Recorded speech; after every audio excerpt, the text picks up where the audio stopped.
hours. Yeah. But it was only an hour of it available for like an hour or so. And I kept getting all these inboxes of people saying, hey, the show says 3 hours and 12 minutes, but there's only actually an hour of it available. That's that bullshit. Let's see if I can find shit. Yeah.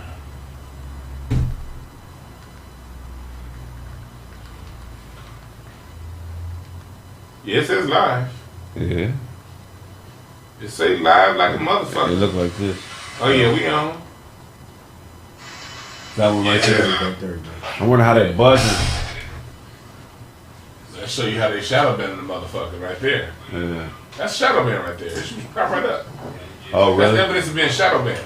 Is it? It's not even coming up when it went to your channel. We couldn't even see you live.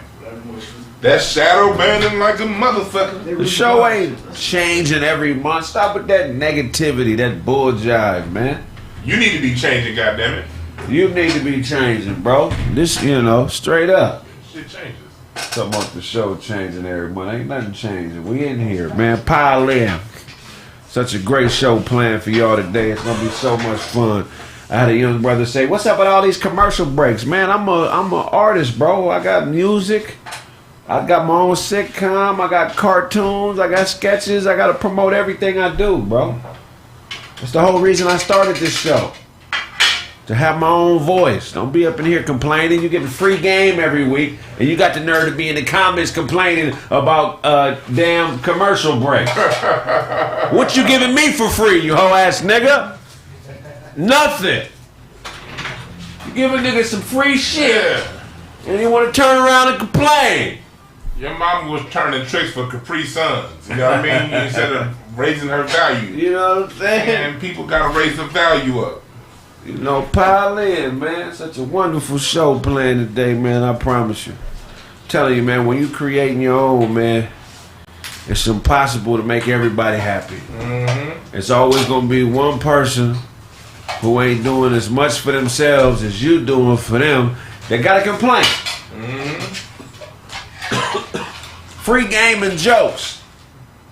And you want to complain about a cartoon and a sitcom commercial. It's always somebody who don't deserve to complain that's complaining. Why is that? Yeah. Why do people who do not deserve to complain so much?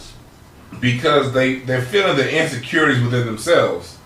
They seeing where they falling short. Right. And they expect the world around them to be perfect and hold the world around them to a standard they don't hold themselves to. Right, and they'll sit around and wait on you to fall off. Guess what to the whole ass niggas waiting on me to fall off? It ain't gonna happen.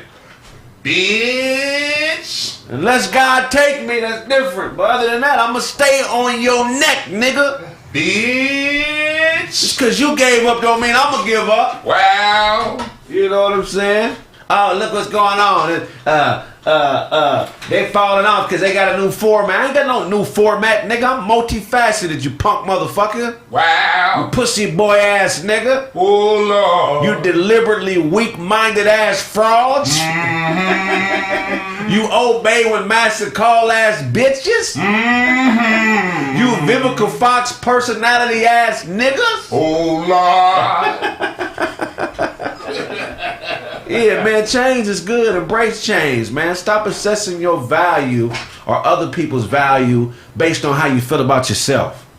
Every nigga ain't living with their emotions on their sleeve like you punk nigga. Oh, Lord. Some motherfuckers actually get out here and try to accomplish things and be greater than they were yesterday and don't give a fuck about what nobody feel about it. Yes, sir. Be that type of motherfucker. Don't be the type of nigga that always got something to say about what another man has actually created and made it tangible from his own mind. Yes, sir. Yes, sir. I don't like it. I don't like when they do this. It don't make no sense. Well, shut the fuck up and move on. Move on then, you pussy boy ass nigga. Them is the kind of niggas that learned how to settle altercations from their aunties. Right. You know? Straight up. Aunties, sisters, and that's it. Them is the type of niggas who think that their way is the way for everybody. Yeah.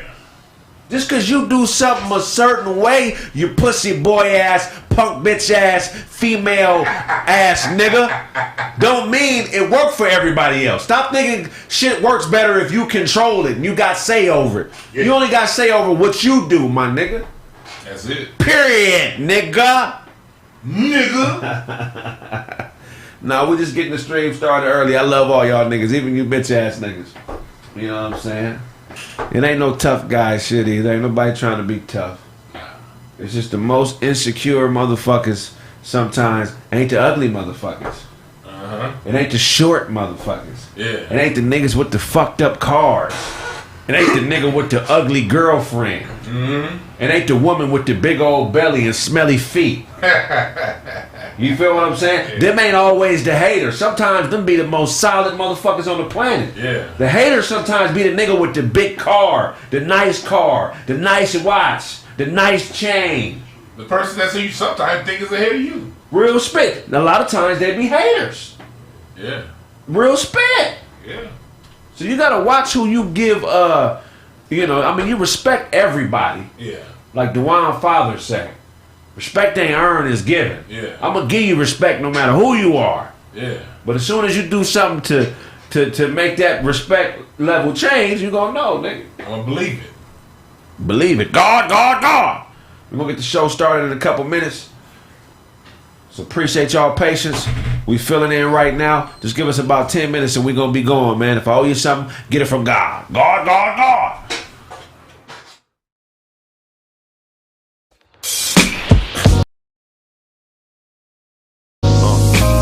Know me over there, the gangsters call me square, but ain't nobody running up Ric Flair airs.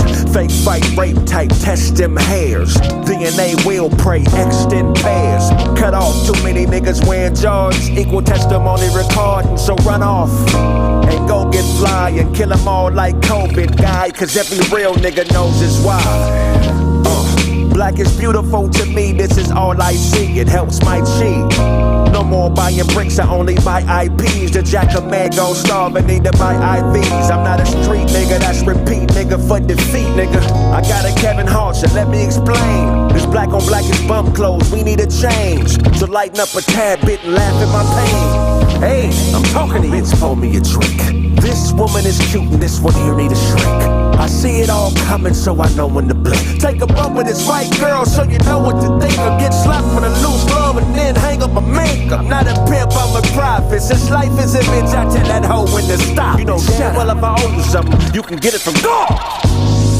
Brother, you're a god and it's my favorite earth. At war with these mortals, never wage your thirst. Make her taste it first. Finger dipped and slurp. If pussy smelled like a gator burp, that's where danger lurks. Look, man, Lena's damn near head round, hit the brakes, then pause.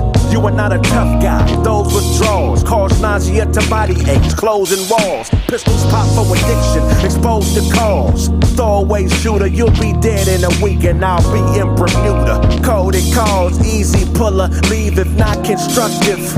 Nearly fuller and forklift courtship. Unload your problems and force fit chords. You can't talk while I'm talking. She likes to spend money. Dorset, poor chick, surprise her with financial advisor. Mortgage, I'm talking to you, bitch, pull me a trick. This woman is cute and this one here need a shrink. I see it all coming, so I know when to blink. Take a bump with this white girl, so you know what to think. Or get slapped with a loose glove and then hang up a mink. I'm not a pimp, I'm a prophet. Since life is a bitch, I tell that hoe when to stop. You know damn well if I owe you something, you can get it from God.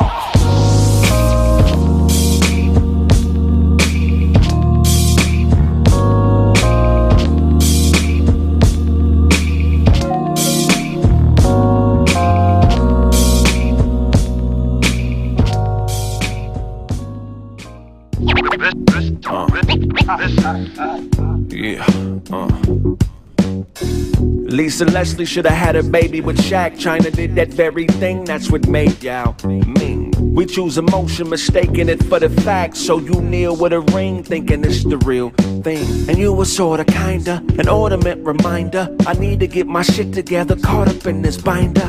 Between me being free and your pearl boss that turns girls from earls to hard offs. Turn out. Not a large crowd, but the disemboweled. Kissing for that missing mile, looking for a distant child. Sticking with you like I'm gaming. Amalgamate your mind, claiming, because it's dangerous to be the woman you are. But make the choices you do. Just know that being with her is like being with you. She left me for a woman that's a gent, and I ain't been the same since. So your new boyfriend is a woman named Hammer. She got pregnant when I'm fixed, and I ain't been the same since. Oh no, ain't no police around, believe me, I got a scanner. I think I lost my way, but I'm on my way. Said I lost my way, but I'm on my way. We lost our way, but I'm on my way. Going. It's over! Used to hand my check over, partial flaws. Eminem in Congress, martial law. Bit of trouble though it's settled, there's an art to gnaw. Like nah, I said it, you 9 months pregnant, I'm a 2-year edit. Got clipped, put a bow on the box, gave me somebody's gift. Clocking into work, working somebody's shift. Looking at this baby like whose body's this? But she don't know that I know. But she makes more than me and I'm not ready to go. Got them track shoes on, yes, the runaround show. You know when you be like, this nigga aight, but you really wanna fight, so you let him catch you staring at his wife out of spite, cause you know he can't whoop you. And this shit gon' be alright. Well, that's the runaround, off the gunner sound. You can pick it up, or you can left me for a woman that's a gent, and I ain't been the same since. So your new boyfriend is a woman named Hammer. She got pregnant when I'm fixed, and I ain't been the same since. Oh no, ain't no police around, believe me, I got a scanner. I think I lost my way, but I'm on my way. Said I lost my way, but I'm on my way. We lost our way, but I'm on my way. Going. It's over!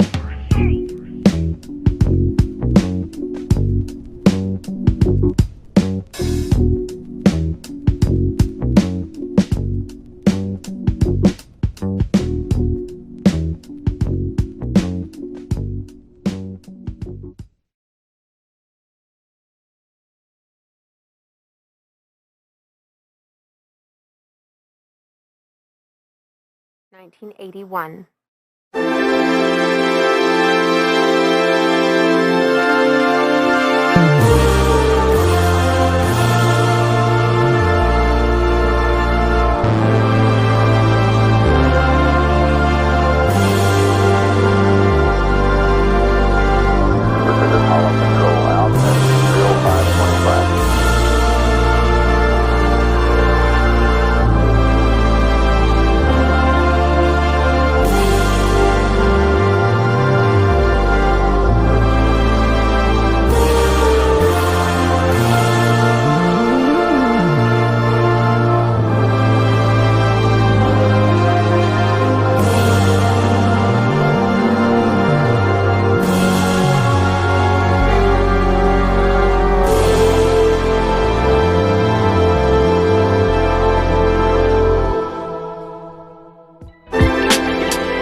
Walking real spry since you put her through the ride. Now she fucking old boy and she don't even say goodbye.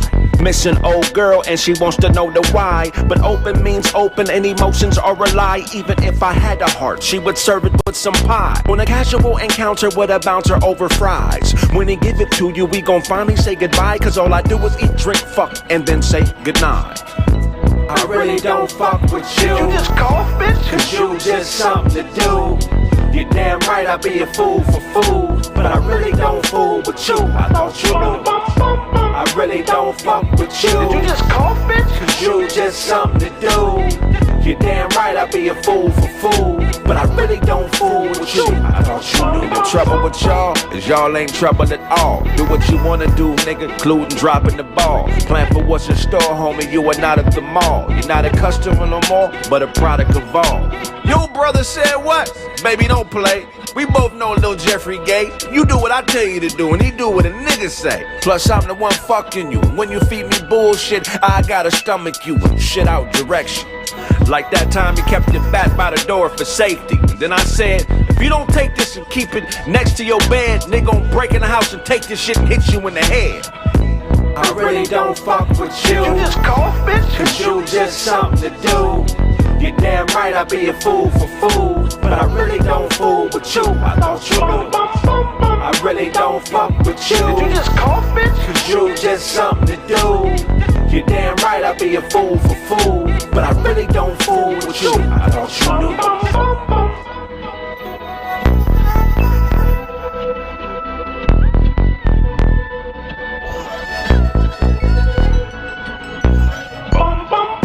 I really don't fuck with you. Did you just cough, bitch? Cause you just something to do. You're damn right I'll be a fool for food, but I really don't fool with you. I thought you knew.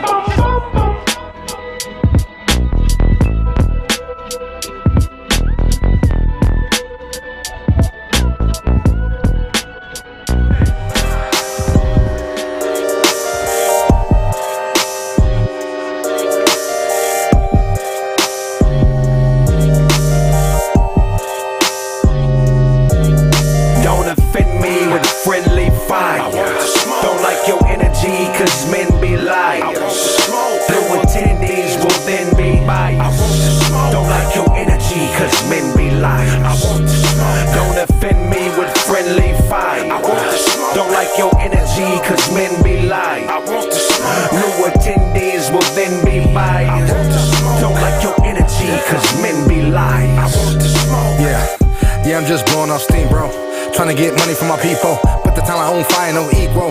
Fire up something cause I'm so stressed. New cash money, nigga feeling so fresh. Big money, big progress. Big talking when we cash X. Boss speaking, nigga say less. Are you ready for the prime time? Stop playing, nigga, bang my line. I'ma get rich or die trying. Hey, the niggas know we been no. Blowing smoke out the window. Pass bucks to my kinfolk. Hang a nigga from a thin rope, but we trying to get it in though. Can't wait to the end though. In game like Nintendo. Hot shit with them so cold. My God. Don't offend me with friendly fire. Don't like your energy, cause men be liars. New attendees will then be biased. Don't like your energy, cause men be liars. Oh, you a gangster on the inside, but I don't like your energy. A parrot in its mimicry. Cut coke, sell crack, hard on black, but watch police kill Phil and you ain't hard on that. We supposed to be brothers, but you forgot you was a Jew. Started acting like a nigga, look what this has come to. A new identity, hoes in male clothes with improved hostilities. Look, I just want a shot to impair mares with red dots, cause acting to get you work like headshots. In my car with a bizarre Asian, white coupe, the car is Caucasian, on a star blazing.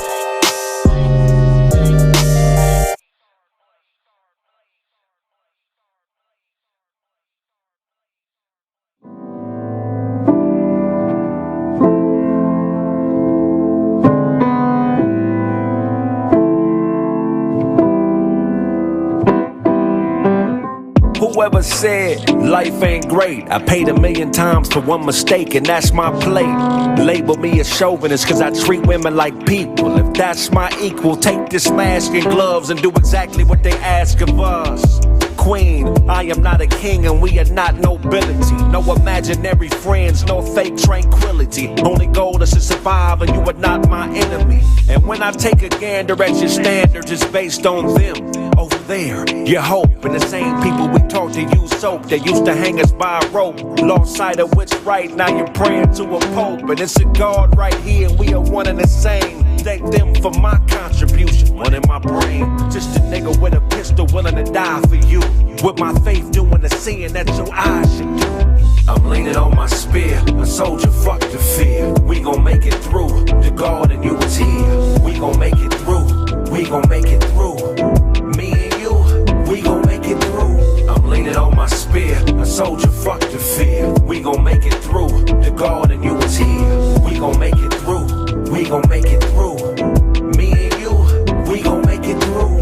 Friends separate from difference of opinion, cause every man wants some dominion over endings. The homie's getting preachy. He started quoting Malcolm X and Nietzsche. He started saying shit like he could teach me. But I love it when we rock, cause Dunny is my eye, but his mind is Jumbo Jack, cause it is out the box and I'm comfortable.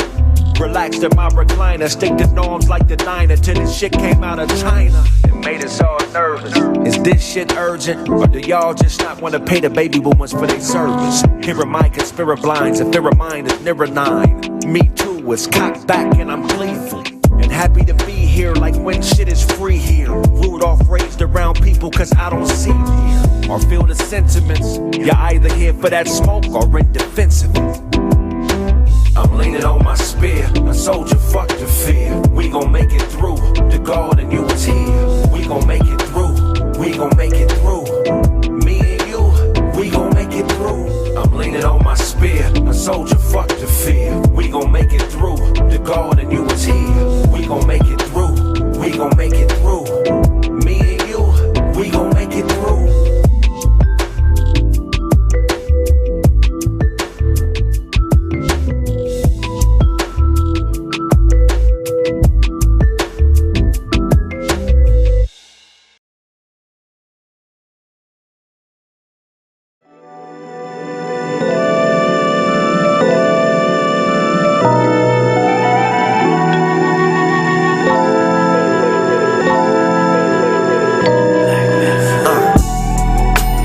We OD'd, clear the air like some trees until we OD'd. I might move a little fast and didn't plant no seeds, but I'm man enough to say that we OD'd. I think we OD'd, clear the air like some trees until we OD'd. I might move a little fast and didn't plant no seeds, but I'm man enough to say that we OD'd. When I buy it, you buy it, but ain't nobody selling shit. Jealous of the fetishes when ownership's the medicine. Do the things that boomerang so you can leverage it. Shit gets hairy, be a wig and get ahead of it. Miss you say you bored, we not on one accord. Arguing and fighting, damn near mopping up the floors.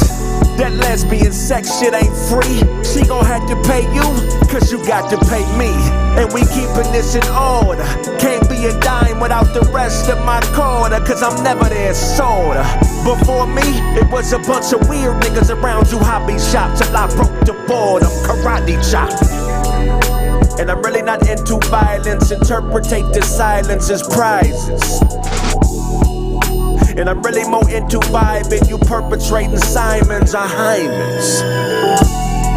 I think we OD'd, clear the air like some trees until we OD'd. I might move a little fast and didn't plant no seeds, but I'm man enough to say that we OD'd.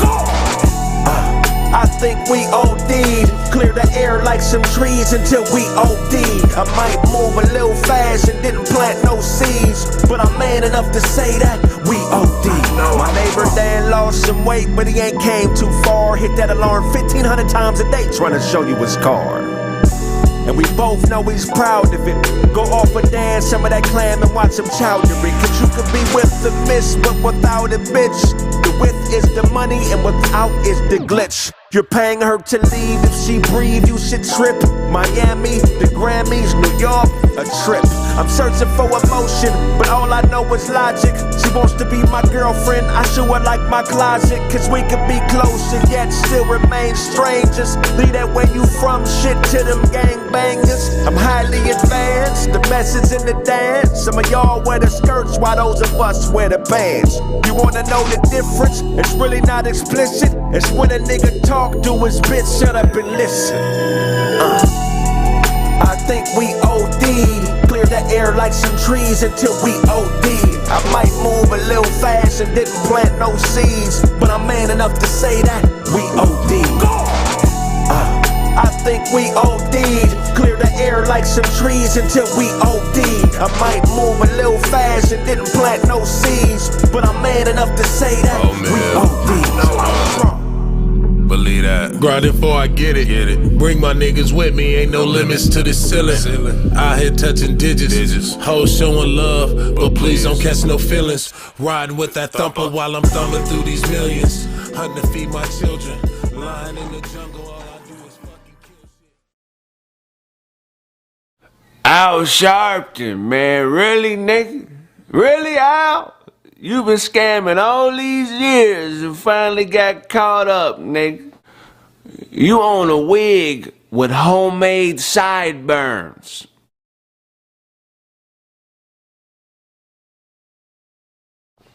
Al Sharpton, really, nigga? You let Don King slap you over a bag of scrunchies. Al Sharpton, really, nigga? You got a Snitch's greatest hits album dropping. I'm telling everything on everybody. Every time somebody says something important to you, you do a mic check. You said who said what to who? Mic check 1 2. Did you say it again? One more time. Mic check 1 2. You said who did what to who? Mic check 1 2 1 2. Al Sharpton, you own a studio in the back of a police van, Nick. Al Sharpton, you got a Snitch's greatest hits album dropping, nigga. You got an 8-track with all your Joe Jackson conversations on it, Nick. You buy all your clothes from a low-level mob boss. You dismissed yourself from the Million Man March so the count would come up short. How many people we got up in here? You say who? Mic check 1 2. We got with a million. Oh man, I got to go, man. I got to go. We got a mic check 1 2. I got to go, man. Mic check 1 2. They got a meal. I'ma leave. It's gonna be $999,000. Al Sharpton, you got a gospel album with curse words on it, nigga. You tried to buy dope for the Holy Ghost. Yeah, I'm here to buy dope. Anybody? Mic check 1 2. Yeah, I'm just here for a kilo 35. Mic check 1 2. This little sniff nose candy. Mic check 1 2. Who got the nose candy? For me. Mic check 1 2. I'm here to buy dope for God. Okay, where's the God dope at? Mic check 1 2. Who's selling dope? I want to take this dope to God. I ain't got no money. This dope is going to mic check 1 2 to God, nigga. Al Sharpton, you snorted coke off of Genesis 1. Nigga, you thought God managed the temptations. Al Sharpton, mic check 1 2. Yeah, you left the pipe bomb at the Vampire in Brooklyn premiere. They're stealing my likeness up in here. Mic check 1 2. Yeah, Eddie Murphy's stealing my. I'm off the dope I bought for God. Okay, they're stealing my. I'm off the dope I bought for God. Okay, they're stealing my likeness. In mic check 1 2. Hello. Al Sharpton, nigga, you lost weight and forgot pig Latin. Mic check 1 2. Look, it's the gay. No food. It's. No food again. Stealing my likeness up in here. Mic check 1 2. Yeah, Eddie Murphy's stealing my. I'm off the dope I bought for God. Okay, they're stealing my likeness. In mic check 1 2. Hello.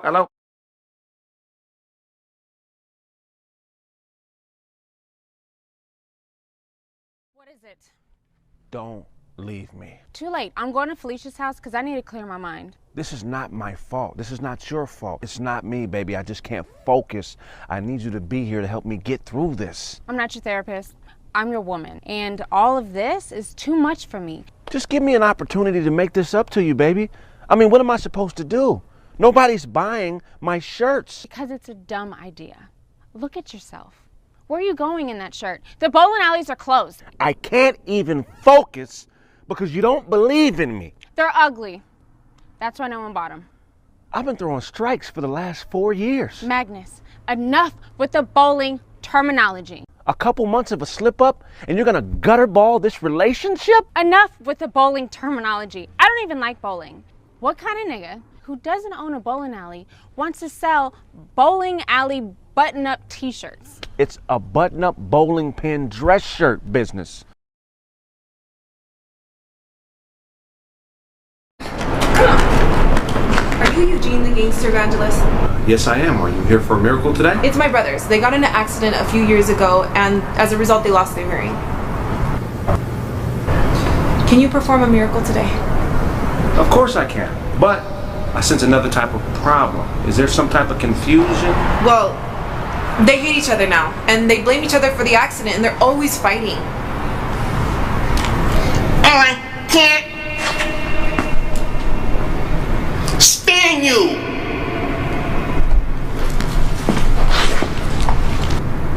I can't stand you!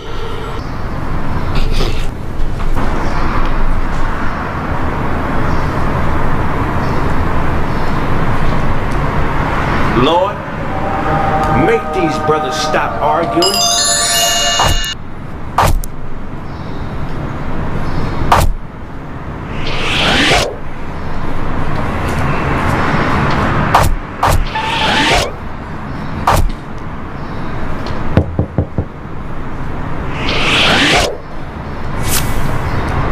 Okay, now that you made it impossible for them to argue, can you please do some miracle and get them their hearing back?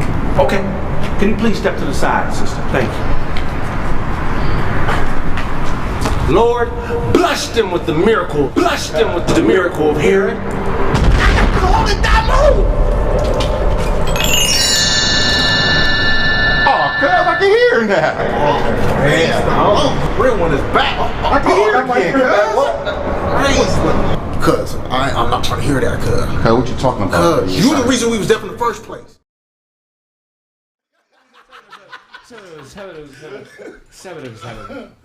Nigga, I don't always do that shit, man. Knock on the door and go around the other way. I never knocked on the door. Oh, it's because, okay, when you open that door, that's what make that sound.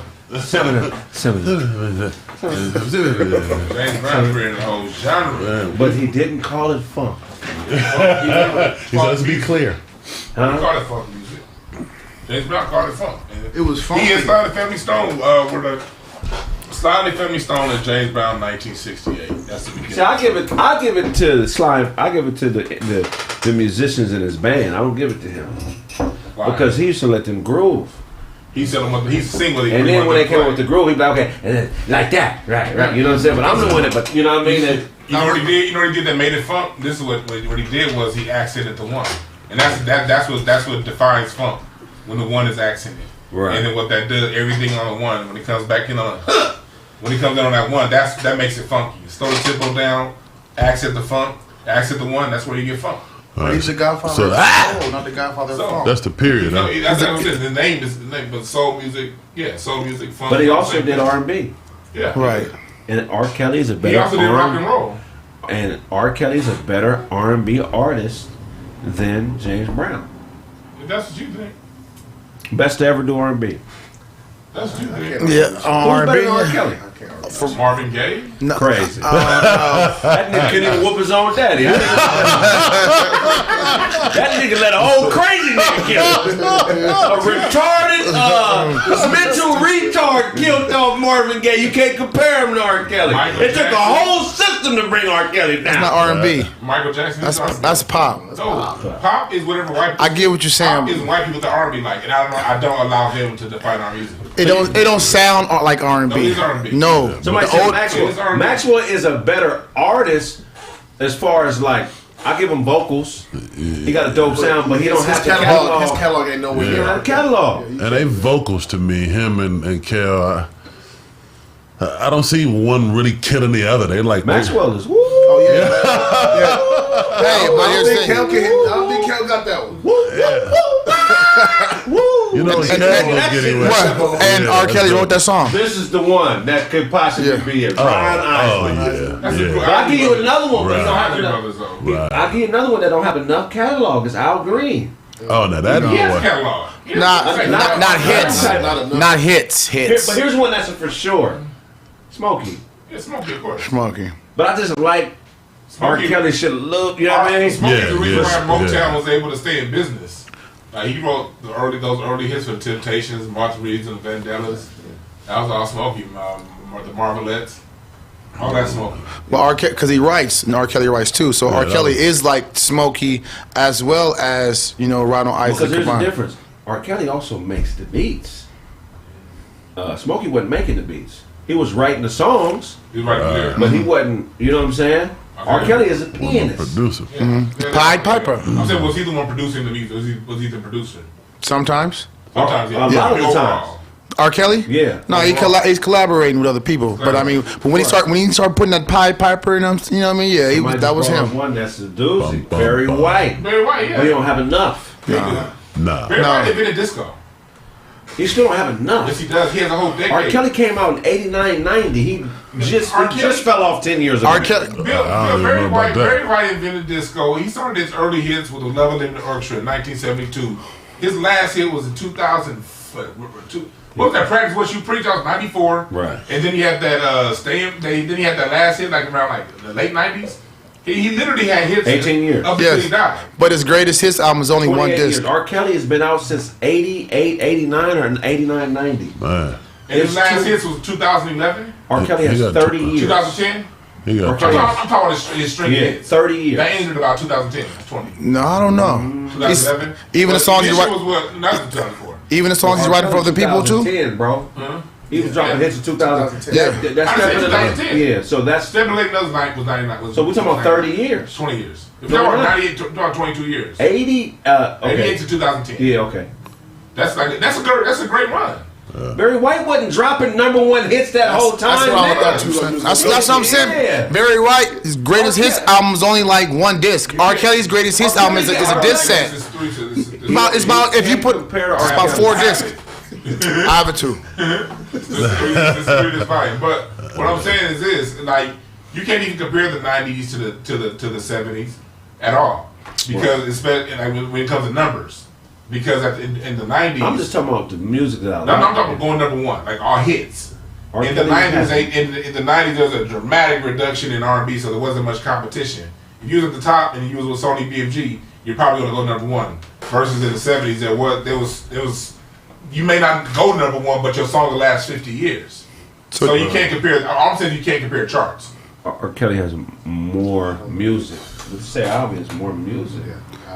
I think the average person off the street knows way more R. Kelly songs than they do at anybody else. Depending on how old you are. I'll take Curtis Mayfield. Depends on how old you are. Even then still. Even then still. No, I'm saying even with that argument, still. You taking me. You are a music buff, not the average person in a music buff. That's what I'm trying to say. Most people I talk to would not probably music buffs. No, they're not. They're just people who like music. I don't know too many people's gonna They don't really. They're gonna put Marvin Gaye. They're gonna put Teddy Pendergrass. They're gonna put Smokey Robinson as their favorites. Because they have as their favorites. Yes, they have classic hits. You can have favorites. I know what I'm talking about. No, I'm talking about. You talking about? I'm having a discussion with you. I'm having a discussion with you. Pendergrass don't have enough music. I don't either, but I can see how that's somebody's favorite though. Which is a different company. That's a different. He got his neck broke. His neck got. He had hits for the wheelchair. No, he was putting out songs, but they was not hits, man. They was like they were like B-side songs. R. Kelly was putting out. R. Kelly put out more hits than not hits. Teddy Pendergrass was the first to have woman-only concerts selling them out. R. Kelly got that from Teddy P. I'm not selling out 8,000 seat venues with women only. The catalog. the police, Teddy Pendergrass was so big, the Philadelphia police used to cut his fucking brake lines after leaving the studio to kill his ass. That's how big he was. He was never bigger than R. Kelly. Tell how big R. Kelly was. The whole world know he's a nasty ass pedophile. Yeah. They still go to concerts. Nigga, talk about Did you mean they don't go to his concerts? We knew he was nasty for a long time, and everybody turned their fucking head. That's how big R. Kelly Buffalo, was. New York. Oh yeah. Yeah. White supremacist, 18-year-old white supremacist. What's his name? Something white boy. Punk motherfucker. Fuck him, that's just dickhead. Killed 10 innocent black people. In his manifesto, he said that he was targeting older black people because they were easier victims. Soft targets. Mm-hmm. In one of the videos, it shows him putting the AK-47, pointing at a white guy, shooting, missing, and when he realizes he's white, he's like, oh, I apologize. I'm sorry. Yeah. My bad. And they already labeling him as mentally ill in the media. Of course. Bro, when are they going to start? What can we do? It seems like every 2 years, it's a mass shooter that's targeting black people, innocent black people, and there's no repercussion for it. I mean, what can somebody do who's in that situation? How do you think? How do you react? How do you make sure you're not a victim? Like, how can you prepare? Because now we have to be prepared for this type of behavior. White supremacists only go after soft targets. If you look like a threat, they ain't gonna do nothing. They only go after people that they know. They go to churches. I remember they went to St. Louis and that in Kentucky they couldn't get in that church. Mm-hmm. So they went and shot people at the grocery store. Right. Dylan Roof. White. That's just how they get down. They only go after soft targets. I say stay ready. You ain't got to get ready. You know what I mean? It's just like it's fucked up for like even California gun laws. How it's hard for a citizen to get a fucking gun. You know what I mean? Even though we could get it, but at the end of the day, you got places where you don't even need a fucking license. I thought the street gangs. We're here to protect our community, man. You know, at the end of the day, man, Buffalo has a hood. I'm talking about a savage hood where them niggas be. They do everything they do in South Central LA and Buffalo, New York. Mm-hmm. But he didn't go there. Like he said the day before, he was scouting that same store out the day before. Yeah, he was cutting that store out for a while. They're not. These people, what black people don't understand is, these people really study us. And we go around a lot of gangs saying it ain't about race. Nigga like me talk about race. So why you talking too much? These motherfuckers don't give up on race. Race is what they think about all day, every day. Them and us is they got the guns and they have the motivation to use them on us. Well, the difference between them and us is a few YouTube videos of what's the nigga that was supposed to open the school? Umar. Dr. Umar. Niggas rather watch an Umar Johnson video than get out there and learn how to shoot a pistol. Fuck all this black conscious shit if you can't defend yourself, nigga. Well. Fuck all this where we come from in Africa shit, all these bullshit holidays, Kwanzaa, all this calling niggas coons if you can't defend yourself. And if you got a grandmother or grandfather and you're not preparing yourself to defend them, fuck you. Because at the end of the day, all this consciousness and pride and all this shit is wasteful if it's not fueling the right fucking vehicle. I gotta defend the conscious community. Because when I watch James Smalls, when I watch Copper, when I watch the people, those are the first ones talking about getting guns. The niggas that don't get guns are these defensive liberal ass niggas. These niggas that follow Al Sharpton and MSNBC and watch CNN all day. Them is the niggas that don't have guns. You turn on, as far as the people I listen to, they'll be the first ones to tell you. And they will do special programming on what stock. My thing is niggas are overly concerned with politics and calling niggas coons and worried about all the elaborate shit, right. But the most basic functionality, protection, growing your own food, and knowing how to survive is being neglected. Right. At the end of the day, if you live anywhere near something like that is going on and you hear about it, you should be able to get there and protect your community. Back when there was a time that I wasn't with guns, but that's when I was on that Democrat plantation, thinking voting was gonna work. Listening to Michael Eric Dyson and Al and the nigga with the funny ass hair looking like Freakazoid. Right. And them is the niggas saying don't carry guns. These liberal these niggas that want to sound like white women. But it wasn't until I got into the conscious, until I started paying attention to those brothers in the conscious community that my mindset changed about guns. Once you switched hoods. Switch hoods. Yeah. I don't do hoods. You know what I'm talking about. But what if everyone's strapped, everyone got their pistols, everybody's ready to fire? There's going to increase casualty. I mean, even though the person who's, the mass shooter, he going to get taken out, but still more people going to die. Yeah. Somebody's going to still get caught slipping for somebody to have to take the mass shooter out. You know what I'm saying? I would agree with that if we saw this shit happening in Mississippi. This shit don't happen in Mississippi because all them niggas got guns. All this shit be happening in these liberal enclaves. These goddamn shoot 'em ups. These motherfuckers go on in blue states where they tell niggas not to carry guns. You don't see no fucking mass shooting in South Texas. Yeah. Pull out a gun if you want to in Louisiana, in rural Louisiana. You gonna get your head picked off. On everything, no. Right. It's like the one said. I mean, I don't know. They choose what they want to show us. And then on top of that, like when another nigga got a gun and this nigga got a gun, most niggas second guess like, nah, like I ain't fucking with it. I ain't about to risk it. Most niggas that pull their guns out on niggas like, okay, he vulnerable. You know what I'm saying? He ain't got it. For instance, I just seen a video where a liquor store nigga almost got robbed. He pulled out his gun first. The nigga was like, nah, I'm about to just walk out. That happened with another person at a dispensary. You know what I mean? Motherfuckers walk out if you drove first. Most street niggas who participate in the murder game have never killed a white man. Of course. Yeah. Think about that. No, hey, that's real. It's niggas walking around here. We all know a couple, 5, 6, 7, 8, 9, 10 bodies. Not one white man on the chart. Yeah, they're not making and they don't. That's not their They business. scared. You killer niggas that's just killing black people. You niggas is punks. You scared. You are a fucking coward. This little 18-year-old white dude got 10 bodies in one motherfucking day. All black. I bet you ain't never killed a white man. Even white people ain't killing white people, but niggas is killing niggas all day long. Facts. And then on top of that, I be looking at it like this too. Like they let white people in the gangs. They let them in a hip hop, but I don't see one nigga in the KKK. No, it's never gonna happen, bro. It's like white society is full of gangs. I did a whole breakdown on this in my last show. How the New York Times. Don't compare it though. Year, it's a different sickness, Dewan. It's not. What's the difference? It's a big difference. First of all, man, they don't view each other like A nigga will kill a nigga because he hates himself. A white nigga will kill a white nigga because he's a fucking idiot. Because he hates himself too. I mean, I don't see it as the same psychology. How you know he hates himself, Dwayne? You're not white. You're not white, Dwayne. If you just pay attention, let them talk. White guilt is a major thing. If you ask what whiteness is. Whiteness does not have an affirmative definition. But let's talk about whiteness is not being black. That means if you're basing your definition on who you are, on not being them, that means you hate yourself inherently.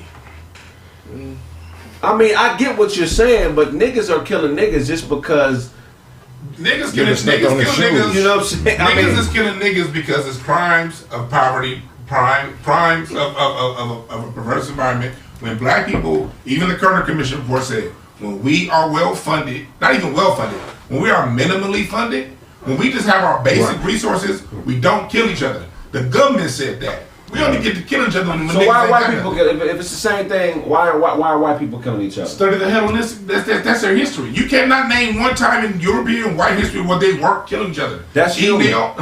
No. I'm saying that's human, but in this country, no, it's European. Wait, what about Switzerland? It was nice. I ain't talking about wars. See, we look at other parts of the world. They kill each other when there's time for war. I want your territory, you want mine. Of course, history is a war, but I'm talking about when ain't no war going on. Walking down the street, getting bats and hitting women over the head with. That's their fucking history. We talking about ignorance. Versus self-hate, bro. It's two different things, bro. Yeah. Self-hate. I mean, at the end of the day, an ignorant white person is not banging for the same reasons as a nigga in South Central Los Angeles, as a nigga in the pork and beans projects in Miami or Detroit. It's completely different, bro. What's the difference? Man, I think I think one of the things is lack of resources, like you said. Big one. I think the lack of fathers or male figures. Lack of understanding who you are as a human being. Most definitely. I think the drug game is big. And I think the industrial prison complex has taken a multiplicity of issues, balled them into one thing, and niggas is kind of picking, something off of each part of the ball. So there's a little bit of everything now, you know what I'm saying? But it ain't just one particular reason, bro. What makes them kill? Then what makes white people kill each other? Well, I mean, shit, I don't know. I'm not white. Greed for both. That's the number one common denominator for people killing other people. I think is greed. Like white people will go up and there was a shooting in Nevada recently. Well, not about a couple years ago now. Well, they just went up and just killed cops because they said they were gonna do it. We don't do shit like that. I mean, we do have a drug game. We do. But who the fuck invented the crack? Crack wasn't here. Somebody went to a lab and said, I'm gonna kill a whole bunch of motherfuckers. And then the government said, we're gonna pay for it and get it and find a way to put it on the streets. And then you got people, when all the other drugs come from China, they come from India, Afghanistan, opium. They come from Mexico. They have some cocaine here. Someone just they kill each other. They kill. This stuff comes from other places. Yeah. The drug game is what everybody do. But killing in the name of white supremacy is more political. These white supremacist people really feel like they're protecting a position in society, and we're a threat to that position. Well, this particular killer, and also they're killing right now over white replacement theory. White people know that they're being genetically annihilated, and white people in their news circles have a whole thing all through Reddit, all of on 4chan and places. White replacement theory. They have they know that they're going extinct, and their way to lessen that extinction is to take as many niggas out as they can. Well, white genetic survival theory, of course, but I don't think that this. I think that this white 18-year-old white shooter is not thinking about necessarily birth rates. He talked about it, right? You know what I'm saying? But I don't think that that's solely. I think the biggest reason is. I mean, it's a lot of different reasons. It was a 72-page manifesto. Yeah, but a major core of that was white replacement. Let's look at a black mass shooter. What was the dude who was killing the police a couple years ago? Donor. Yeah. Okay, so he killed several white people in a short time period. Them two dudes wasn't killing for the same reasons. Yeah. Them was completely different reasons. One person was felt disenfranchised by the system, felt like the system failed him, and the other person is fighting to protect the system. And then we also had what's his name, Micah Johnson. When we do see black people, we have a history of busting on cops. It's just that black people don't read the fucking paper.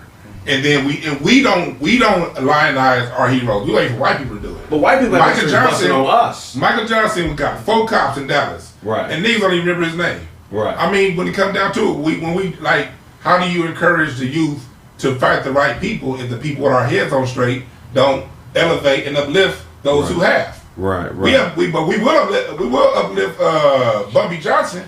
Right. We'll uplift all these niggas that killed niggas.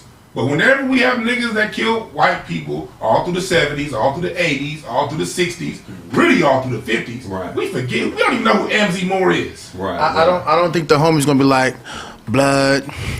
Man, MZ Moore killed 4 cops, nigga. That shit is amazing. I'm gonna stop gangbanging. No, that's not enough. MZ Moore will get to them before they get to that point. You gotta deal with gangsterism before it gets there. Once they're 12, 13, that cake is baked. You gotta deal with that shit at 2, 3, 4, 8. That's when you deal with it. Right. You let them know your greatness is more than basketball and sports. Like basketball and rapping. There's a lot of kids that are 8 years old that know they'll never play basketball, know they'll never rap. So where do they fit in this society? All the grown ass men are saying the best of us either bounce a ball or they got bars. I mean, as the adults, we have to teach the kids and we have to lionize our own heroes. True. And the 3-year-olds should know who MZ Moore is and how he organized protests in the 1950s to when people came in, and in the 60s when Martin Luther King came to Mississippi to preach, this motherfucker had a military lining the streets, so when none of them white boys get through, and when they did come through, they fucked them up. And that's great. We gotta know about that. Most black people don't know that shit. We think we got rights through. We think we got civil rights through. We shall overcome. But I'm saying, but I agree. You said that's great for the training up the children, as started from newborn up. But what about the ones who are no longer newborns? Those who are 15 and up. You know what I'm saying? And they need transition. You gotta put the information out there. Hopefully they get it. Everybody won't get it though. Fuck the information, Dewan. I'm tired of learning about niggas that did shit 50 years ago. How do I shoot a gun? How do I grow my own food? How do I survive, nigga? Watch the conscious niggas. Because look, I don't fuck Martin Luther King. Fuck all them niggas. I love them, but right now they're not doing us no good. Right. Every step that nigga took is meaning nothing right now because these niggas are still able to put up arms and kill 10 black people with no bullets being no gunfire being returned. I wouldn't be as mad about it if niggas was shooting back. Niggas ain't even shooting back. Niggas is getting domed and ain't nothing happening in return. At the grocery store. Shot back, but he had armor on. Okay, well, why didn't we have armor on? He got we need a black playbook, bro. We need a playbook that every nigga should buy. If you black in this country, you gotta check off all these motherfucking boxes, or you're not one of us. Be infiltrated and twisted so fast. You got to do something besides just getting shot. A playbook wouldn't save us in that situation. I think it's like Dewan said in the beginning. He picked a soft target. I talked about that this morning with my big bro. I'm like, the way shit's set up, and I keep something on me at all times, sitting in my front yard, chilling in the back, whatever. But had I been at the grocery store this morning, when somebody came up like that, as all this shit I talked, I would have been a goddamn victim. You know what I'm saying? Because you're not expecting it. Right, I'd have died right there with a goddamn gallon of milk in my hand. You know what I'm saying? Because it's really, and he chose that, particularly like Dewan said, man, he found a spot, soft targets. Right. You know what I'm saying? A lot of people of color and a lot of old people. Yeah. I don't have the same standard for old people and women and kids when it comes to safety as I do for men, bro. I know everybody can't be a man. It's a different responsibility. But if you between the ages of 15 and 50, you need to be in a position to protect yourself and those close to you. Yeah, but what can you do in that situation? It's like we ain't in a state where we can walk around with the gat on us. Right. So it's like let's say that we can get any of us can go right to this motherfucking Target down the street and shit can pop off and ain't nothing to do. It's one way and one way out. Right. At the end of the day, some people gonna die. That's just that's what it is. They already are dying. Yeah, that's what I'm saying. That's happening. But what I'm saying is this: when it comes down to the gun thing, when it comes down to it. We don't understand how much they study us. We be lollygagging. They ain't lollygagging. That's what I'm talking. I'm talking to us. So I'm talking with. So he chose a soft target. I remember when them white boys came down to 103rd and Broadway to Maxine Waters' office. I was there, and there was a whole bunch of other black men. When them Klan members said they were coming to South Central, we was like, let's go. And I was there when them motherfuckers pulled up in their F-150. Right. And I was there when niggas got up in there and was socking the niggas through their car. Right. Pulling their flag out. We don't even fuck with Maxine Waters. Right. It was just a point to say, you ain't coming down to 130. We ain't going to them. Nigga, you was there for the free lunch. That's way different than this. There was no lunch there. That was you not coming to where I grew up, white boy. Yeah. That's the problem. They did come. Yeah. And they got ran out. And how did it inspire? They got beat up. That's it. I ain't gonna shoot the other bitty right there. Nah, that's it. Niggas shoot cops too. How long ago was this? This was like 3 years ago. And how's it inspired the youth to do better? I don't know. I'm just saying, black men died on that same corner, and y'all like niggas, like motherfucking racists came through and just disrespected. No, they didn't disrespect. They got beat up. That's they it. Showed up. Niggas ain't showing up. Nobody blew their brains out. No, I'm talking about niggas won't go to their shit tripping. Yeah. Sometimes you gotta go to the enemy's territory and you gotta trip. You gotta be present. What about that black dude that whooped that white boy's ass? We do it all. Last year in Huntington Beach on the beach. There we go. It was a white boy with a Confederate flag. A nigga when they pulled him out that car, whooped his ass. I'm proud of him. But sometimes niggas gotta bomb first. We still talking about somebody getting socked out. These niggas is coming up and shooting. We still talking about somebody getting beat up. Fuck beating up. There's nothing nobody could have done about that situation. Way worse than what we do. We're talking about damage control. If those call us from Target and say, "Hey man, ain't this motherfucker? Nigga, ain't nobody. If we all got guns, nobody's running in there." You know what I'm saying? We're going to make sure that motherfuckers don't camp out in there on him and whatnot. But nigga, you going to have to get up out of there. You know what I'm saying? Hey, come get me. Yeah. We ain't going to let reinforcements come. Get the parking lot, please. I got to get up out this Yeah. And it's like niggas go to jail for less. But that's the problem. You ain't running up in there because you're not prepared. If you knew what to do, you wouldn't be as fearful. I wouldn't know what to do, but I wouldn't go in there by myself. I know what to do, and I'm not First of all, most niggas got handguns, so if you just got handguns, you don't know what to do. You prepared to you don't know what to do. If you don't have a long range assault rifle, you don't know what to do because you don't have to go in target to get the nigga. You can shoot him from the parking lot. Knowing what to do and being prepared for it. Well, talk about it then, nigga. Since you taller than me, you know everything. Talk about it. What would you do in that situation? Say your son was in the target. You got the car, Dad, I'm in here. Motherfucker just killed 9 people. Man, the same thing I would have did for those, man. You know what I'm saying? It ain't worth me being silly and dying because that's going to defeat the whole mission. I don't want to die and he survive or die and he die. I'm gonna make sure I ain't leaving that motherfucker until I know he with me. I'm gonna die before I leave that motherfucker, and I know what's up with my son or anybody I'm with. But I mean, you know, you can only do what you equipped to do. So you're not going in? Who walking around with a? I know the nigga who quit the motherfucking service. Ain't talking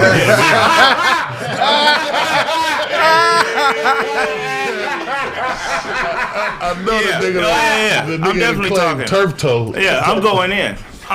If my kid is in there, I'm going in. Right. That's what I'm trying to do. Yeah. You know what I'm saying? You gotta be tactical about it. That's what those are talking about. Right. You gotta have a plan. You can't just run. And that's what I'm talking about. A handbook. Niggas do not understand war and military tactics. Yeah. It's very basic training that we all need, nigga. You know what I'm saying? How to shoot from a distance, how to hit a target and not get hit. What is some of the tactical military training that you receive that everyday street niggas like Blaze or Snaps would have no idea about? How to avoid sniper fire. You know what I'm saying? It takes 3 seconds for a sniper to hone in on you. So you're running, you say, I'm up, I'm running, I'm down. You hit the ground, then you roll to the side. You get up in a different place than you was at. Right. So that's some shit I didn't know. Exactly. But it's some simple shit like that. What's some other shit that's kind of common sense, though. They trained y'all. That's not common sense, bro. It's common sense not to run in one straight line. That's why you hear shots, nigga. Yeah. As soon as you hear them shots, your whole mind go crazy. Trust. I don't know about y'all. I'll just stay in the present moment and pretty much, you stay in the present moment, you can feel it. But it's different when you hear shooting and then a nigga shooting at you. Man. So you have to have training to default to when a nigga's trying to kill you. It's easy to get on the floor and duck when a nigga's just shooting at somebody else. We're talking about war is a nigga trying to kill you. Right. Yes. Yeah. So what's another tactic? My bad. I need to know how many shooters is in there. Right. First things first. Well, how many motherfuckers in there shooting? If How you gonna know that? And they gonna count all by We don't know. Nah, yeah. Todd talking about running in a motherfucker. All this diving in 3 second roll. No, but I see what he's saying. If you got a child, I don't have a child, but I understand if my son or my nigga, I would think I would probably run. This nigga failed the first footing of a foot race. What the fuck is he gonna? That 3 seconds. Nigga running in the store. One, two, you laid down for more than 3 seconds. But he's still a better trained soldier than you are. Yes. He has tactical training that you don't. So regardless of what your physical dominance may tell you, he has more training than you. What is that training gonna do when he on the ground? If he has a shotgun, he's more likely to get a kill than you are because he's been trained. He went through all. I mean, talk about the training. Talk about because look. So talk about. So I'll tell you about the training. First of all, a lot of people can't relate to this. In the Air Force, I was trained by Army Rangers. You know what I'm saying? I could talk that hood shit that you wouldn't be able to talk about. Well, Army Rangers. You know what I'm saying? Yeah, what I'm saying. Yeah, it's a whole nother language. Nigga, we need training. Yeah. Wait, before you dive off into it, too, just for the record, how long were you there? I was in there for 2 years. Okay. There you go. 2 years. Yeah, long enough to get that. Yeah, long enough to get that training. You know what I'm saying? Yeah. We wore the black berets up in there. You know what I'm saying? Yeah. But I didn't see Blaze at the sign-up. Me and Blaze. I want to know. I didn't see Blaze at the sign-ups. We about the same age, didn't we, Blaze? You went out there.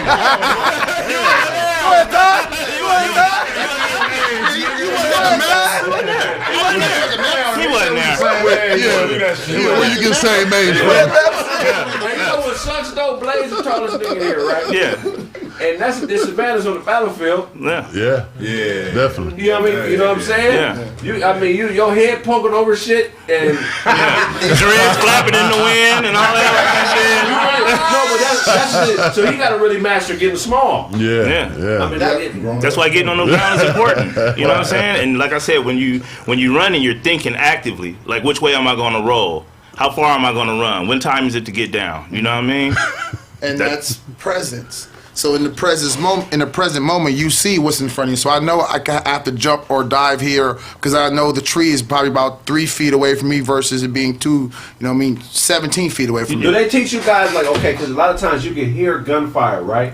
But you can't see where it's coming from. Right. So do they have like things in place where if you hear a lot of gunfire, you can get kind of like a idea of where it's coming from? Like, is there a way for you to figure out direction if you don't know exactly where shit is coming from? You gotta, muzzle flash. You gotta listen. I mean, there's a difference between getting shot at on the streets on Orange Grove or something like that versus a sniper. You know what I'm saying? True. So it's a whole different type of approach. But I equate it to knowing when the storm is coming. Like you can listen to the thunder and you know what direction is going and how fast it's going. I agree, but when you're indoors, sound travels. Right. Yeah. So you don't. I would. When the outdoors, sound travels. Yeah. Right. It's like regardless where it's worse outdoors. It's that motherfucker gonna shoot over here. You gonna hit over here. Yeah. Right. So that's why you gotta look for. You gotta listen and you gotta look for that muzzle flash. That's. I want to know. You can really determine where it's at. I want to know some of this tactical training, Todd. What's gonna make you run into this goddamn grocery store? That's what I want to know. Okay, so if he's how do in you there, run in this grocery store? You don't know shit, but your kid is in the. But grocery you can store. hear the shots, right? Yeah, handguns sound different than rifles, right? Rifle so you know you got a rifle. Yeah, you know you got a rifle. And if Okay. you got a handgun and he got a rifle, you know you're not finna shoot it out with him like that. Okay. You have to have tactical shots. You know what I'm saying? Now, You might say, shoot you say you running in there. Lead me until you running in that grocery Oh, okay. store. My daughter called me, Dad, I'm in here. It's a gunman in there. It's time to start figuring out how I'm gonna run up in there. You know what I mean? So I'm hearing the shots. Is he standing by the front door? You got to assess the situation. You don't just run up in there. Right. But he ain't by the front door. He in there somewhere. You shooting. Okay, so my problem's gonna start once I get inside, because I'm gonna go inside. I know you're not out there, so you're not gonna go inside. But I'm out there nation, so I'm going. You're not out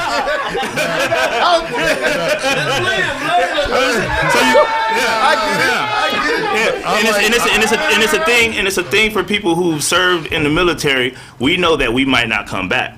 You know what I'm saying? So it isn't about going in there and trying not to die. You're going in there to Do what you came to do. Remember, you quit though, right? Yeah, 2 years in after my dad died. I'm just making. That's a fact. I got out on a humanitarian, so you know what I'm saying. You remember that? You know, you told us the real story, right? What I say?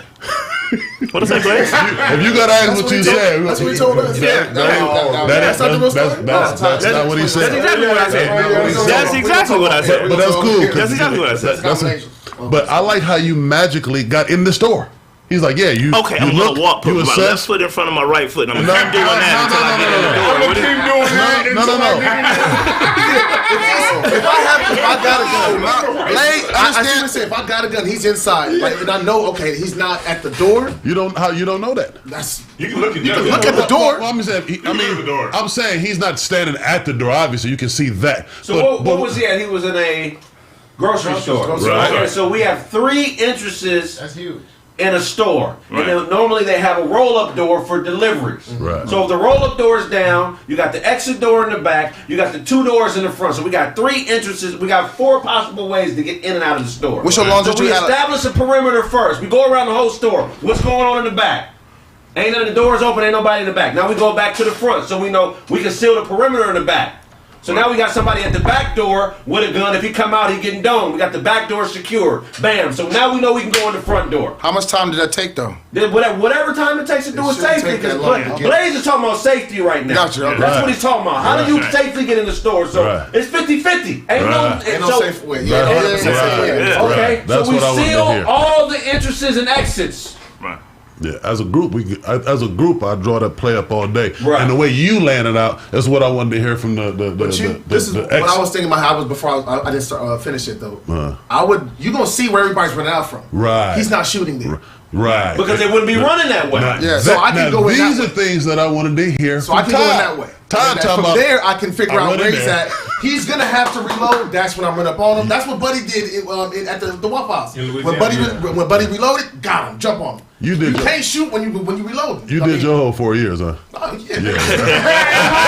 He's not experienced. I'm just saying. That's how I've been gunfire. I've been a gunfire. I can subscribe to that. Bam. So we got so we know they're running out the door. So the door they're running out of, that's the door we're going in. Right. And preferably we want to be running in as they're coming out. Exactly. Right. So now we get in. What's the next step? Well, you don't just walk straight through the door. That's the kill zone. You know what I'm saying? You got to slice the pie. That's what they call it. It's like slices of a pie. That's how you approach the door. You look at it and you slice the pie, and then you go in. And you usually have another person on the other side doing the opposite thing. So that way you both can account for what's going on inside the spot. You guys are looking like this across. Right. You're doing this with or without the headband? I probably have a headband on. He gonna take that.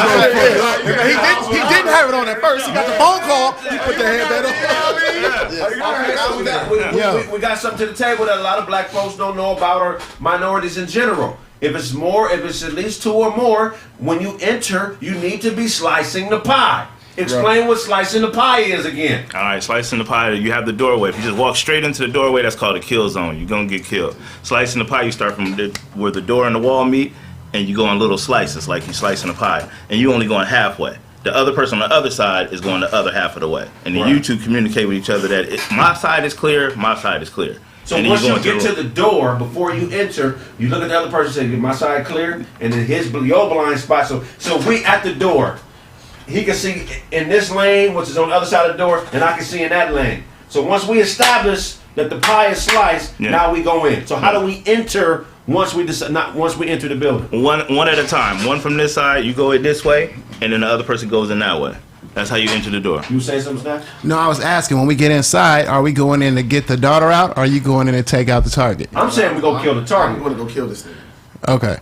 Because once we get in, that's the next question. What are we doing once are we taking him out, or are we getting your daughter and getting the hell up out of there? I'm getting my daughter, and then I'm killing the person. Yes, but that's so get the daughter first. That I don't like this, and that you bringing her to the danger. No, on the way out, if he's there, then we killing that motherfucker. you leaving? Get my daughter out the problem. I got to get her to safety first. Get her out, then you go back in. Okay, I might go back in. I don't know about that. That's what I'm saying. I don't know about all that. I'm on Blaze time at that point. I'm getting me some glasses and don't tell me. Oh, I'm not fucking with that. I'm gonna top. I was with those, but I'm gonna top because look, if you go find him first, he could be killing your daughter while you're looking for him. then you're gonna find both. You feel me? So right. So it's probably better to look for her first. Right. If it's the same thing though. Well, no, it's not if the you're same. looking for You her, gotta scan the you'll ability. find him killing her. But this is my thing. I know for a fact. Like if she's already dead, she's already dead. Fine, but I know for a fact if I kill him, she's good. Party over. That's in my life, and everybody else is good. So it's like, all right, well, I can grab her and he can kill us on the way out. But that's what I'm saying. But what if she's running? Regardless, I'm trying to kill this thing. But she's running out. She's running out as you coming in. You coming in, and your daughter is running out with the crowd. Go run over there. You gonna let her run, or you gonna grab her? All right, we out. Go run over there. Run across the street. Now we gotta take this nigga out. Yeah, I'm not. Because other black people and I served the cut. I'm not about to. Alright, you good? Let's go. What the fuck? You got a pistol on me? I'm gonna do something, bro. I'm gonna do something. Because here's the thing: if you're there and you're black and you got your pistol, 9 times out of 10, the police gonna try to charge you with whatever's going on. Oh, you was a part of this shit? Yeah.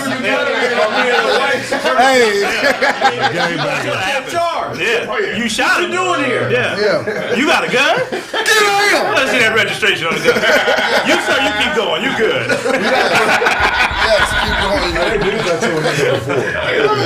I would suggest having a police officer or a SWAT team Halloween costume if you and you plan on being a superhero, so you can get in and out of the situation. You were saying something. That's funny. Okay, so you're in the spot.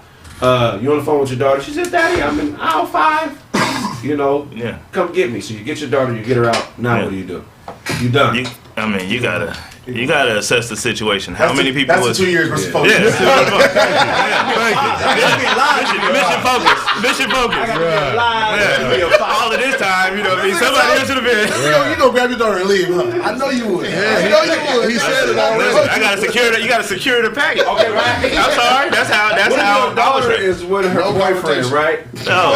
Hey. You know what I'm saying? And he has both of them hostages. Okay. He's like, "I let your daughter go. You just gotta kill her boyfriend."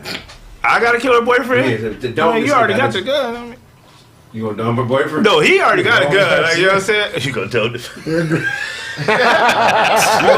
gonna dump her boyfriend? Nah, man, I ain't gonna do that. I ain't gonna do that.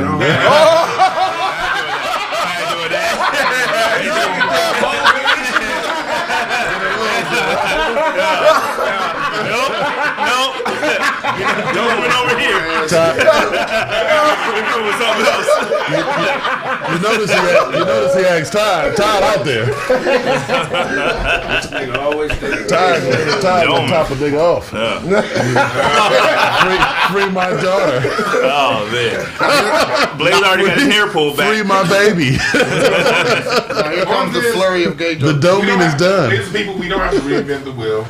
Military survival books are already out there. That they work no matter what color you But are. niggas know more about 1862 than military survival. That's a fact. That's all I'm saying. Niggas who watching these bullshit ass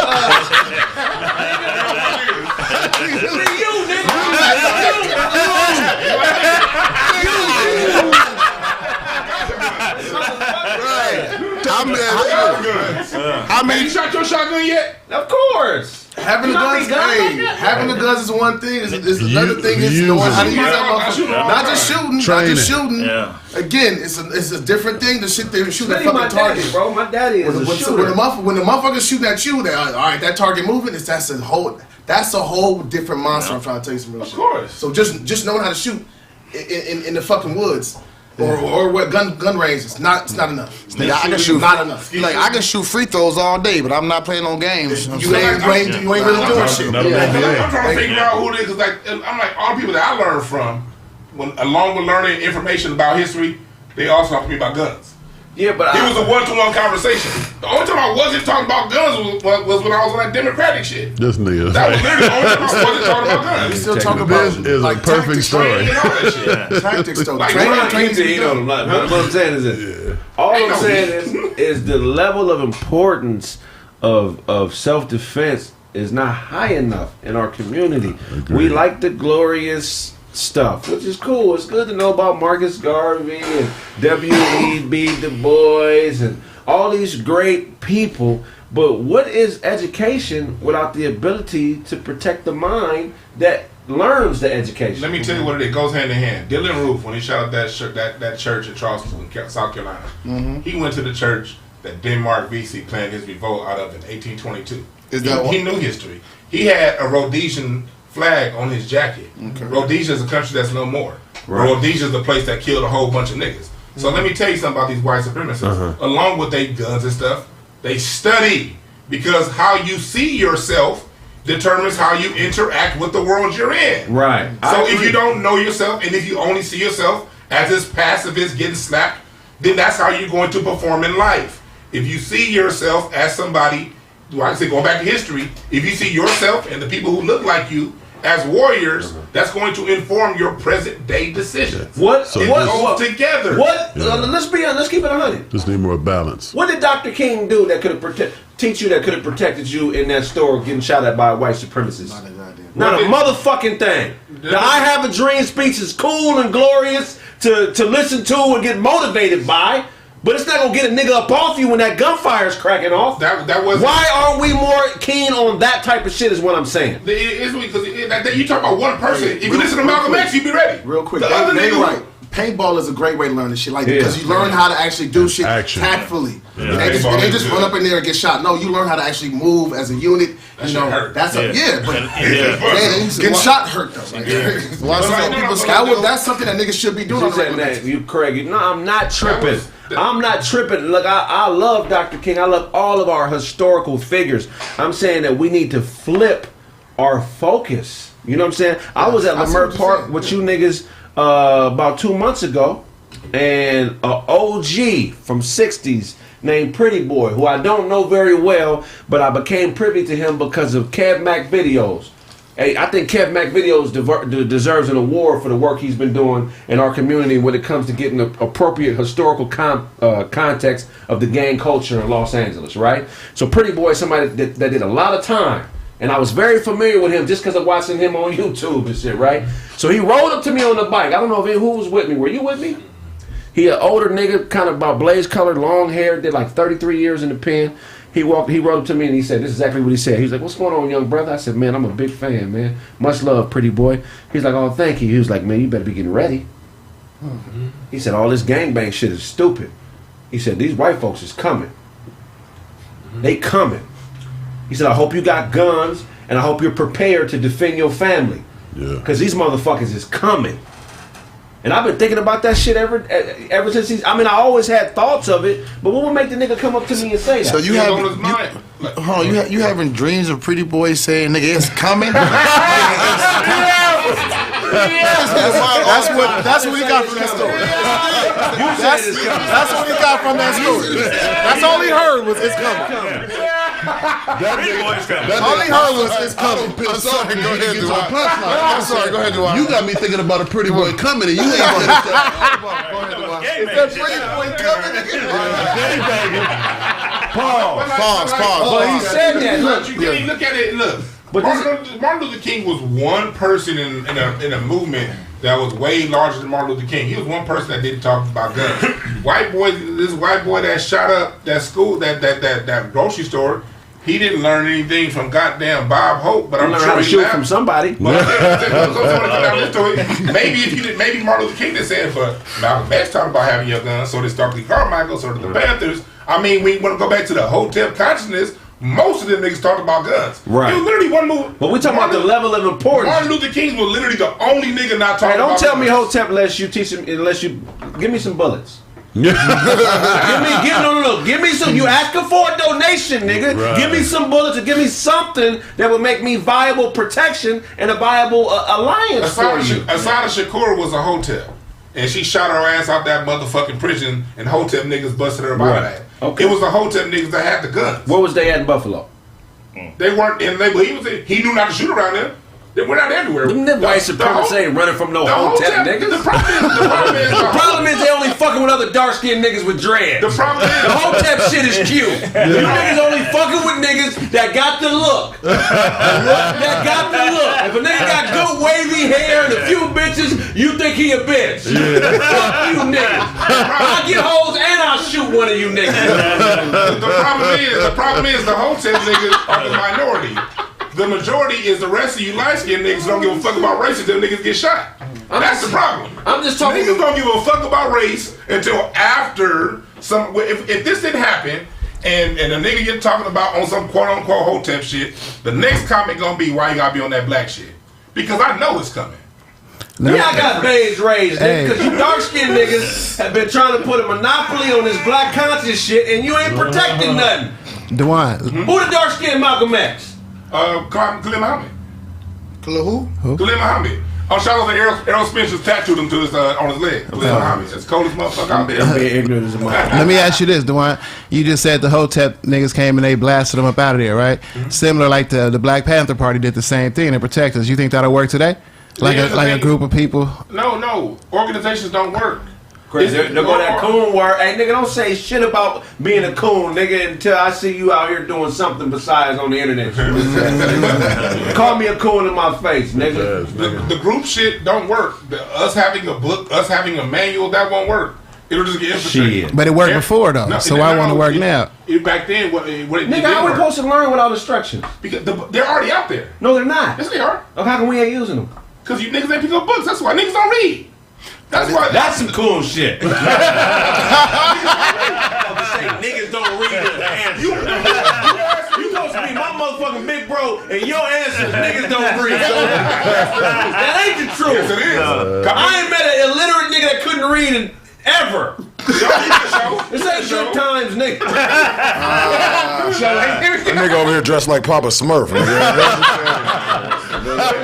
But I tell you what, them white boys read the Turner Diaries, book written in the 70s, talking about urban warfare. There's a book that I read recently called Avoid the Machine by this brother named Scotty Vasco. I got 3 copies. If you niggas want one, it's called Avoid the Machine. It ain't hard. It's talking about military strategy and avoiding white supremacy. There we go. Dope ass book. Read it, niggas. That's what Avoid the Machine. I'm with you, but look, at the end of the day, it's easy for a motherfucker to hate black because you can see it on us. Yeah. There's so many different white motherfuckers, you know what I'm saying, that they have trouble identifying the differences in them. Once somebody that's non-black decides to hate us, I doubt that they have all this supreme level knowledge of us. They just have a basic understanding that we're the enemy. I don't think that they just are geniuses on black culture. I mean, and then the way real estate works, they redlined us in a certain community so they know where to find us, nigga. We keep moving in the same places, on the same streets, doing the same shit. Niggas need to switch shit up. Niggas need to get more tactical. It's the thing, but that's assuming someone, just because someone knows a lot, that doesn't mean they're geniuses. It just means they spend time reading. That's all it is. Like, these people, they watch the videos, they really watch how we move. You cannot keep a system in place without the people holding the system in place knowing damn well who they slaves are. But the difference between that, though, is that niggas reading is niggas reading. You got to be able to put some kind of action towards what you read. You feel what I'm saying? No, I'm saying if you let me back that up. If this really matters to you, like we talking right now, because it only seems to matter to us after we get shot. 10 days pass, we on some other shit. If it really matters to you, you're going to pick up a book and get the information so you can then apply and use the information. So read with purpose. You don't need to be reading just to say I know shit. That's the last thing niggas need to be doing. Fuck knowing shit. But what if you read because there's something that you don't know that you want to know, and you read the book to figure it out. Why does your son? Why does your daughter? Why does your daughters? Why does your daughter? Why does your kids, sons and daughters? Why do they listen to you when you speak, or when you tell them to do shit? Besides just being your parent, they're the parent of the kid. Authority. You got to train them. Right. From jump. From when they're a younger age, you got to train them. You know what I mean? I had a cousin. He told me before. He said this is what he said he did with his daughter. He said he took her in there at a young age in the bathroom and just screamed real loud. The baby cried or whatever, but it got her used to his voice. He said ever since then he'll never have to raise his voice again. None of that stuff. He can go to a level. And she was just trained from that point on. So I feel like, and then I don't say that's how everybody does it, but the first time you discipline your child, you know what I mean? If you're a parent, you're going to raise your voice if you're a parent. But you got to show them, you know what I mean? You got to train them, you got to teach them that you don't play, and if I do, it's going to go to another level from here. Right. Be stern and consistent. But it's more of the energy, not just being stern. You know, like you have to make sure that they trust you and be stern and consistent. How do you build trust? Relationship, like action, time, like being actually connecting, allowing you got to do for your child. For like allow them to connect with you. That's what I feel like we have to require of our leaders, bro. Because if we require them to do, then it makes us more receptive to things that we could do to protect ourselves if they present it to us. Right. But right now, there's not enough action to support what we need to be doing. So it just seems like more frivolous information. Here's the difference. Right now, we're in a new age. See, parents are parents. You brought those children into the world, so you're their leaders. When you're a grown-ass man, you ain't got no leader. The leader is the ideology. The leader is a code. There's no person that leads white people. White people have a code of conduct that says we are the supreme people on the planet. So how they all have the information? No, it's not about it. They have a code of conduct, manifest destiny that says we are the supreme people on the planet. No, but these white supremacists are being courted and trained by people who are doing things for them. They're not just sitting and walking into, say, oh, I'm a white supremacist, I'm going to kill some niggas today. No, they're going to meetings, they're being indoctrinated, they're being fed, they're being educated. You know what else they get? They're being armed. They get the FBI calling them the #1 threat to national security, yet our government will not use RICO laws to put these people in prison before it happened.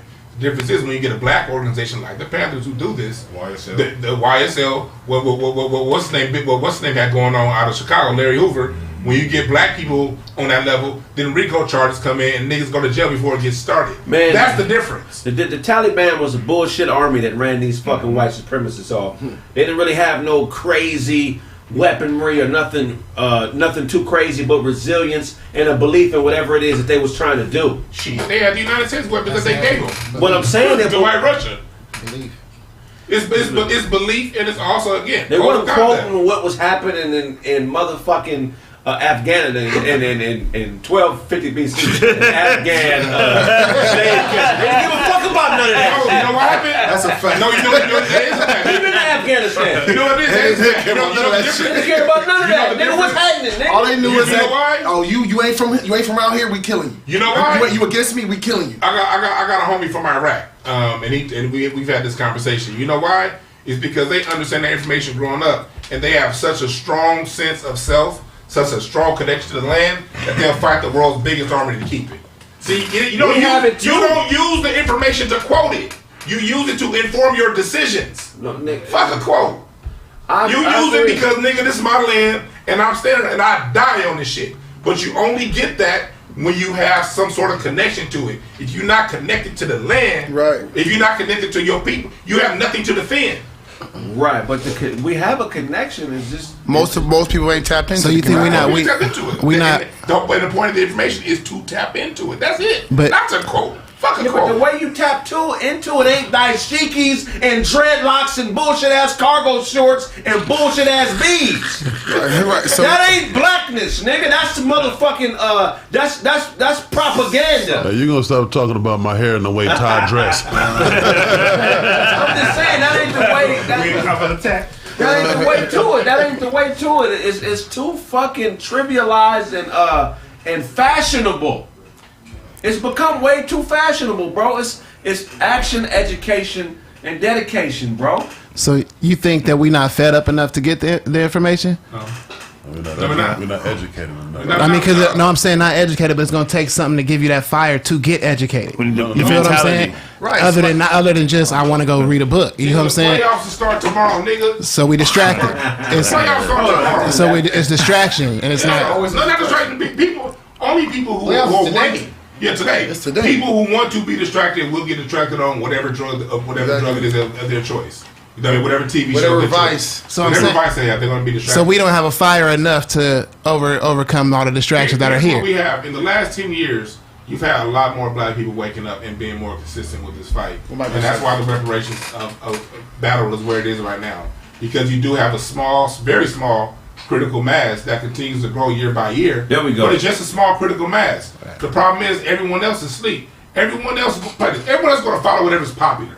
So that's 80% of people, no matter what race you are. So people are going to follow what's popular. How do we wake us up? When we don't. These type of conversations. These conversations. We just had a conversation about how to survive in a dangerous situation. That's what it's about, bro. That's how you endear yourself to motherfuckers. It's not just about what you know. It's if what you know is something that's applicable to my survival. And there's a lot of niggas who know the appropriate survival tactics, but their ego tells them that only certain motherfuckers deserve the information. Yeah. Only fly niggas get what I get. Only niggas with bachelor's degrees and master's degrees can get this good information. Nah, fuck that. Them type of niggas need to be taken out. Everybody deserves, like your father said, respect is not earned, it's given. You respect me if you give me appropriate information to help me be a better man and woman and survive and to protect my family. You don't respect me if you think Dr. King quotes and knowing when the fuck Malcolm X was born is enough. That ain't enough. You might as well keep your motherfucking mouth shut. Right on, brother. Tell me what to do when it's a nigga in the store shooting and I want to get my family out alive. Or when the grocery store run out of food, how the fuck do we eat? Ain't no more similar. For that, it really, it's a shortage like a motherfucker. Speaking of this,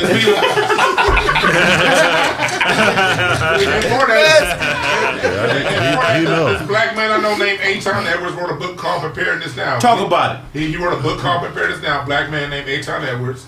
Go and look that book up, Preparedness Now. It talks about you how to be tactical and how to survive if shit shut down. The book ain't gonna teach you how to be tactical. I'm gonna tell you that shit right now. Somebody said this is a dangerous way of thought. Yeah, niggas stay dangerous. You way better off going, like I said, go play fucking war games with your friends at a fucking what's some shit that we do at paintball. Go do that shit. Way better tactical training than a fucking book. Yeah. What are we talking And about? you niggas running around here with these Sunni beards and all this glorious looking Afrocentric shit, you niggas need to be going even harder on whatever it is that it's going to take for us to be tactically trained and survive. Because you got the look. Yeah, the bitches is fucking with you because your beard is long and it's cut up and it's shining. But you don't know shit about survival. Damn, so you talking about that? Got that John Shaft beard, Hey, my nigga. these Kappas, one thing I respect about these fraternity niggas, even though I don't totally agree with it, is like these fraternity niggas, if you say you a Kappa or a Q or a Alpha, they gonna grill you. I done seen these Q niggas in action. Oh, you a Q? What's it? I mean, they'll go to the side, spit the information. Yeah. Let me hear your education. And that's how they identify each other. They just don't let niggas be like, I'm a Q, I'm a Kappa. No, nigga, what do you know? What do you black? What do you know? What happens if I break down on the side of the road and I got a flat tire? What should I do? What do you know? Well, what do you know about survival? What can you teach me as a man besides just looking like me, nigga? That's what it's about, educating each other. Hey, but education start with, you gotta talk about everything. But on top of that, you gotta know that everybody ain't gonna make it. A lot of people gonna die, and I'm fine with that. You know what I mean? You can't save everybody. Damn. You can't, no, I'm a person that I dedicate myself to what I do. And if I'm always saying, hey, nigga, this is coming, hey, nigga, this is coming, you like, no, I play video games, watch basketball. If you get capped off, then you should listen. I leave my heart space open for those who care. I'm with you. After that, if you know how many points Luka Doncic, how you say his name? Luka Doncic. If you know how many points he's averaging in the playoffs, but you don't know what type of gun this white supremacist used to kill 10 innocent black people, that's a problem. Yeah. Yeah. That's a problem. And it's a mentality too. Like, also another way that I was trained is something that I didn't know. If there's like, you have to get like a nuclear weapon back, you know what I'm saying? If you're going in to retrieve the nuclear weapon and the terrorists like, we got the president in here. What do you think you're supposed to do to get it back? You're supposed to go in there and you're supposed to kill the president and get the shit back. That's a rule, yeah. Oh, wow, I didn't know that. Yeah. Nothing is bigger than the goal. You gotta be okay with letting people go. Yeah. That's just how it is. But everyone don't have to go, because really, going back to what I said earlier, it ain't about leadership. That leadership thing is done. Everybody is a leader within themselves. Anyone waiting to be saved will drown. When it comes down to it, you gotta whatever. If you when it comes down to it, you won't drown, you gonna float. Swim like a motherfucker. But that's just how it goes. Everyone needs to get military. They need to get some kind of tactical training on their own. Everybody needs to know how to look out for it. I had a dope ass roundtable on Twitter space last week about this. Talking about how, like, when it comes down to your neighborhood, you the grown man in the neighborhood, embrace the children, the little young black boys. Say what's up to them. Let them know that there's some kind of a heart connection between us because of our color. You can't be the nigga that's always looking down, judging niggas on their shoes, then say, hey, let's all come together. Right. Fuck all that gay shit. Niggas need to, if survival is important to you, you need to get yourself on code, or how to survive, teach yourself how to survive, and those around you, and those that mindset, they'll come together. People that's goofing off, they'll keep goofing off. Fine. And what happened? I'm not just casting this person gonna happen on Saturday. But what's gonna keep happening is these people with these guns are gonna keep looking for the people that's out there lollygagging.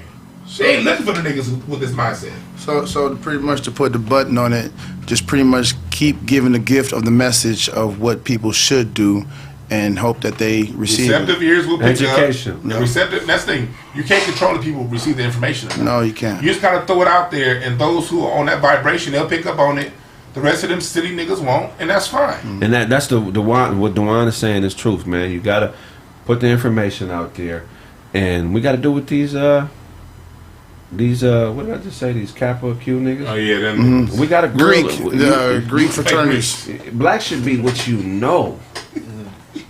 You feel what I'm saying? It should be what you know. A nigga should have to tell me something or show me something in order to consider himself a black man at a certain point. If you over 30, nigga, you just can't be running around here talking about you black and you love your people, but you ain't showing nothing. Yeah. I get the niggas that's young, babies growing up, or niggas that have fathers or mothers. I get that shit. But at a certain point, it has to be a standard. And I'm not talking about having a master's degree. I'm talking about who have you helped with your education. What are you doing that's bigger than you? Because that's what black is. Black is being a part of something bigger than yourself. It ain't Daisiki's, dreadlocks, motherfucking Kwanzaa, and bullshit ass and the Democratic Party and motherfucking materialism. Right on, brother. Point blank. We're going to commercial break. When we get back, more Kraig Facts.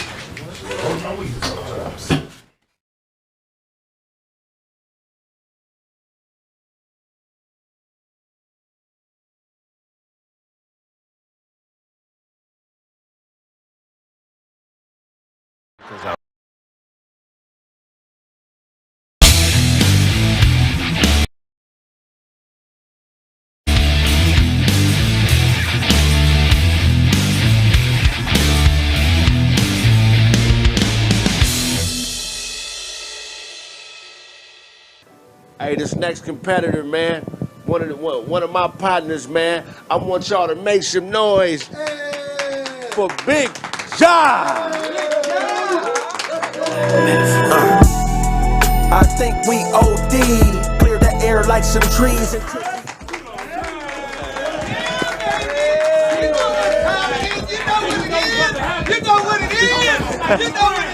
Hey, what's going on, Big Ja? What's going on, brother? Yeah. Man, tell us what you about to do to your competitor, man. I'm about to stump a mud hole in his confidence, man. Hey. You know what I'm saying? I'm about to beat him down, man. I'm a dominologist. I do this. Hey, man. Tell the world where they can find you. Big Ja, 2 G's, BIGGJAH, all platforms, YouTube, Facebook, Twitter, Instagram, OnlyFans, all that. Yeah, nigga. Hey, man, let's roll. Let's get ready to rumble, man. Yeah, let's make it noise. Yeah. All right. Our next competitor, man.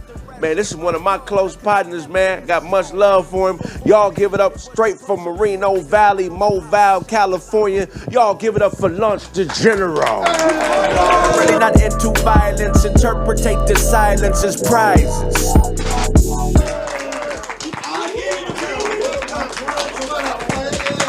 Hey.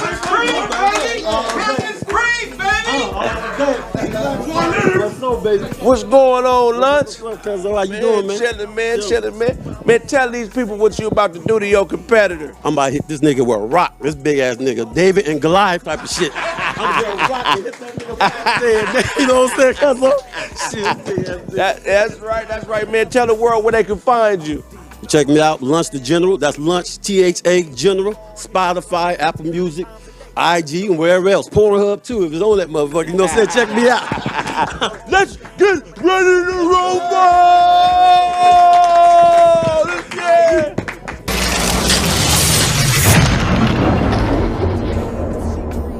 Hey, man, rules. Games to 100, 400. All right?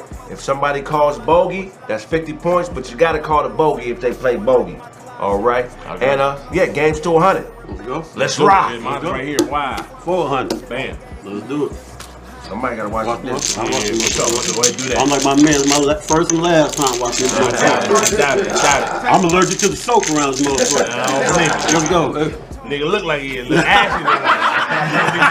He allergic to soap. This motherfucker. Here we go. Yo, that big ass up. Whoa. We go. Get them kids at the street. They crying. Big 6 to the bowl. Yeah, man, ain't got it. I don't got it. Big 5. I ain't got that either. Big 4. Oh, no. Big 3. All right, boom. Don't get no points. Not yet. I'm working on it, though. Setting it up. Yeah. Right down, huh? Boom. Ooh, like that. Like that. Yes, I'm getting a knick-knack. Oh, Patty White. Patty White. Okay. Give a dog a bone. Give Big John a ball. Let me get the same thing. Oh, man. Plus 5. 10 to 5. 10 to 5. Okay, Y'all okay. forget to mention.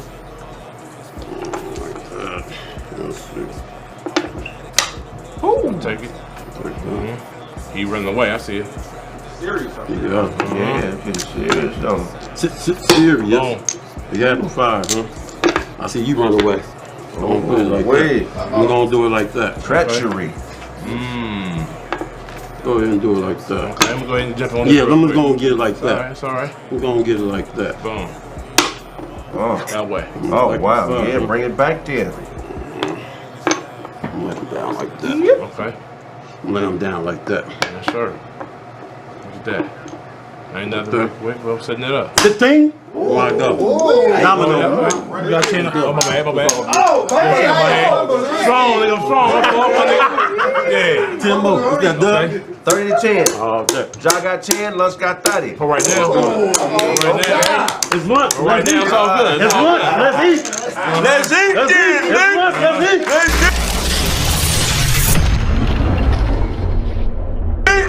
You know what I'm saying? Yeah. They go well. I like when this is I'll give you the first one. What my man say? Make sure they hot. Make sure they not so hot. Something like that. Yup. Plastic pans and all that shit. Yep. Yeah, sure they crying. Yeah, I believe my hand in at home and shit. Yeah, it's all good. Told you my shit 40 to booty. 10. 40 to 10. I'm knocking already. Oh, wow. Don't grab too many, though. Oh, wow. Hold on. I pull bullshit. It's all good. I don't like too many, motherfucker. I don't like too many. Wait. Oh, they're going. I ain't start slapping yet because I ain't really putting it down yet. What's this? Less than 0? 40 to 10. Lunch got 40, Ja got 10. Come on, John, say it ain't It's so. all good. It's all man. good. I really didn't like that. Uh-huh. Tension? Oh, we out the house. 50 I told to you 10. my hand booty, my nigga. 50 to 10. My shit trash right now. Oh. That way. I like what he's saying, though, really. I don't like that. Let me get an opening. Let me get an opening, my nigga. Side of the house.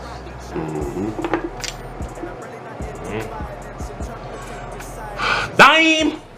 There we go. That There way. we go. Yeah, that's bigger than Good play. Yeah. Oh, okay. I said don't let me get an opening. Same dime. Okay. Same dime. 60 to 20. That's cool. Get back over there, my nigga. Hey, oh. Adolescent, R. Kelly. Oh, my God. R. Kelly, adolescent. Okay. Adolescent. R. Kelly. I'm got them up. Yeah. Ooh. Yeah, here we go. Oh. Here we go. Wow. Okay.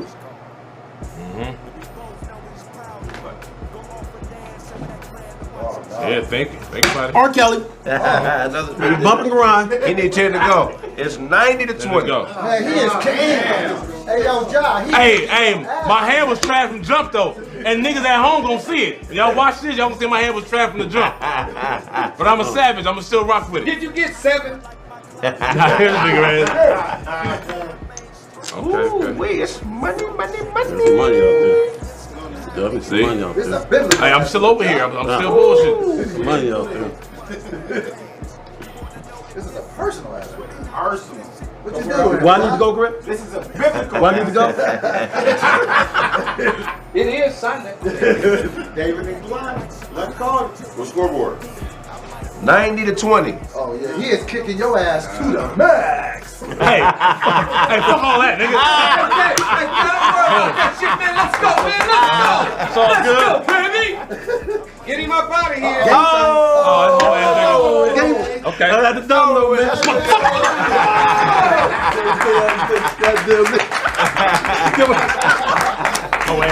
Bad dealing. You should've took your bitch ass home and been rich. All that high signing you doing, nigga. Yes, sir. It's your boy lunch. Y'all know how to get it. How I get it. Yeah. It's lunch. Let's eat. I'm about to be outside like this. Hey, y'all get this big nigga, man. I need 10 niggas to get this big nigga, man. It's your boy lunch. I eat finds mobile, baby. Y'all know how I get down. Let's eat. Thank y'all for watching. Make sure y'all watch and subscribe. If I owe you something, you can get it from God, nigga. God. I'm tired of people not saying what it is, man. I'm a director. Hey, I'm a director. Places everybody.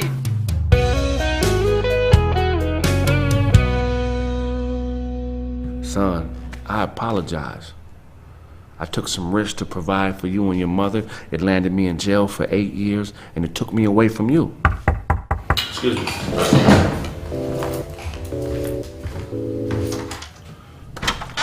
What's up, pimp? Hey. What's going on, Flint? Just left the shop, man. You left this up there. I figured you might need okay, this here, appreciate man. What that, y'all man. got going on up here? All Oh, right. y'all chilling. What's happening? Hey, Charlie, what's up, my nigga? What's the word, my God? What's up, big old man? What's the word, Big dog? man, I ain't seen you in a minute, man. What you been up to? Oh, shit, not drinking enough protein shakes, Yeah, obviously, you know, motherfucker. man. When you light skinned, you got to play the part, man. So don't nobody fuck with you. You know what I'm saying? You can use that kind of language, man. Fuck the kids, man. Yeah, I feel you. What's been going on though, man? I'm telling you, nephew been out there doing it big though.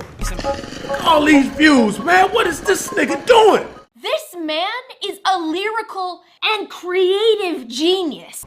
I need me a thick but no homo though, cause that's that gay shit. Nigga, as long as I say no homo, it's not gay, right? Absolutely right, sir. Anime. Shout out to Charlie Google's film.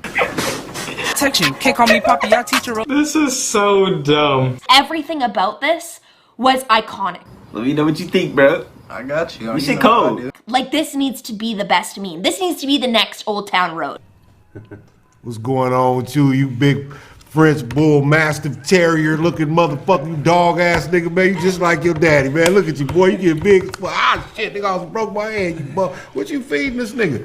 A whole lot of greens. You got some more of it? I'm hungry. They got some weed in here. I want to take some time, though, man. I got to thank y'all, man. Okay. First of all, I want to thank you for holding down the shop while I was in the penitentiary, man. I'm just saying, just all you gotta do, nigga, is put the run the alternator, run the line to the alternator. Yeah, the tube gotta go in the hole.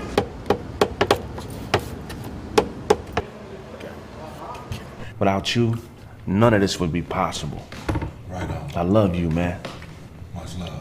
Brother-in-law, you've been a rock, man. You put money on my books. You kept me eating while I was locked down. You was there for my son. You've been a rock for my wife. Whatever you need, I got you, man. I'm just humbled by that, brother. I gotta say though, man, if I had something in my glass, I would toast you. You've been doing right by my sister, and I really honor and appreciate you for that. I know things ain't been perfect, but you've been doing the best that you can. You know what I'm saying? Thank you, brother. And I appreciate you for that. Glass me up anyhow, even though mine's is empty. Toast to you. To my son, man, I apologize, Junior. I wasn't living right. And because of that, the system took me away from you.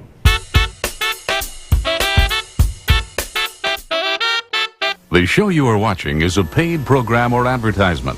USA Network is not responsible for the claims and representations made by the sponsor. Hello world, I'm Cephas X. Hotep, I have a breakthrough for you today. Years ago, my ex-wife, come on, my beautiful ex-wife, we traveled to Kemet. I picked up what I thought was a harmless blueberry. Unbeknownst to me, it was a Gadoji berry. Gadoji berries have healing qualities. They heal any and everything. You ain't got no hands? Gadoji berry. You got a bad knee? Gadoji berry. You a little slow and don't know where to go? Gadoji berry. Baby, bring me a berry. Hurry up now. Hurry up, baby. Okay, baby. I mean, you need a damn dagger to give me a berry? Why you got a dagger? My bad, babe. Okay, I mean, you know. Get the fuck up out the screen. Look. Yeah, this dude got the key to success, homie. You know, you're in and out. You just need to be out more times than you're in. And I'm gonna get to that, okay? I mean, you the cameraman or are you me, okay? I'm me, you the cameraman, okay? Look, we walk the path of the great migration. Dogs don't think barks. They think words. Can you please go get me the bits? Hurry up. Okay, look. I'm gonna eat this berry now. Look, there's a dog there. Look. We gonna bark at the dog. Ain't nothing gonna happen. What, ready? Let's bark. Look. See, nothing. The dog is not responding. See, no joining. The dog doesn't know. Right? But when I get on my knees, I say, come here, boy. The dog comes right to me. See, the Kadoji bear. It works here. And I swear this is not a scam. If you don't mean you. Hey, go dial this number. Get them berries.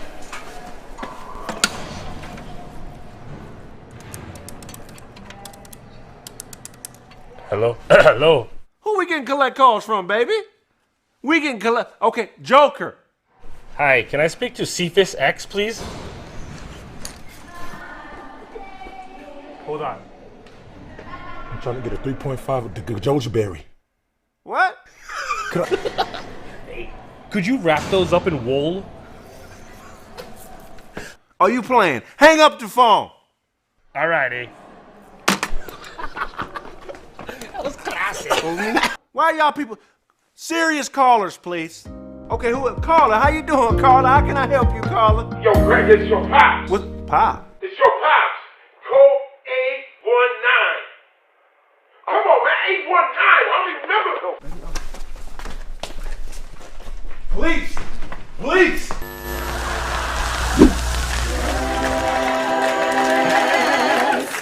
Yes! At the end of the day, I can't complain. The only enemy I have is me and my own big head.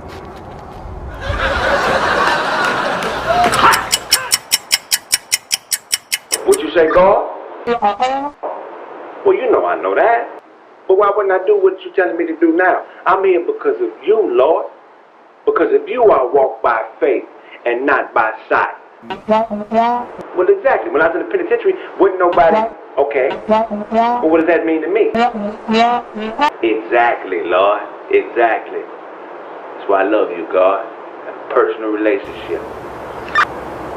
Brother, what brings you to our beautiful church today? I've been on drugs my whole life. It's taking everything from me. I thought it was going to help me with my cardio.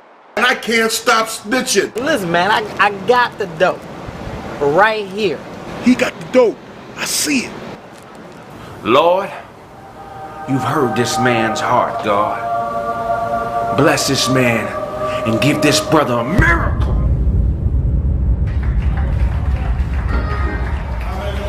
He's gotten you off the drugs. It's a miracle. Oh my God, hallelujah, I'm off of drugs. What is this, brother? Who does it belong to? There's cocaine right there. You know anything about that? Nope. God! The Lord tells me you've been hiding some things, brother. The Lord tells me you have a serious case of hepatitis B. The Lord has also told me that you're a heavy eater. That when you pass gas, there's weight to it. Thank you, Lord, for that word. Lord also tells me that when you eat, you pick the food out your teeth, re-season it, and re-swallow it. I see here that you actually borrow money from the police. Thank you, God. If I owe you something, I'm not going to give it to you, so you're better off getting it from God, my Nick. Read down so I don't need no hands or action. Ready, and go.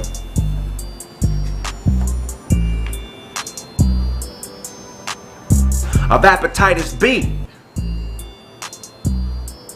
It's the Lord, what you say, God? Okay, Lord has also told me that you're a heavy eater. that when you pass gas, there's weight to it. Thank you, Lord, for that word. I needed to see Eugene the evangelist. I knew I needed to see Eugene the evangelist. I knew I needed to see Eugene, the gangster evangelist. Man, your reputation on the streets is unbelievable. You have no idea what's been going on with me. I've been messing around with drugs my whole life. I'm talking about years. I thought cocaine was the answer. Have you ever seen anybody fat on cocaine? Absolutely not. All right, ready? Hold on, and go. What you say, God? Well, you know I know that. But why wouldn't I do what you're telling me to do now? I'm here because of you, Lord. Because of you, I walk by faith and not by sight. Well, exactly. When I was in the penitentiary, wasn't nobody, okay. Well, what does that mean to me? Exactly, Lord. Exactly. That's why I love you, God. Personal relationship. Brother, what brings you to our beautiful church today? First, thank you for seeing me.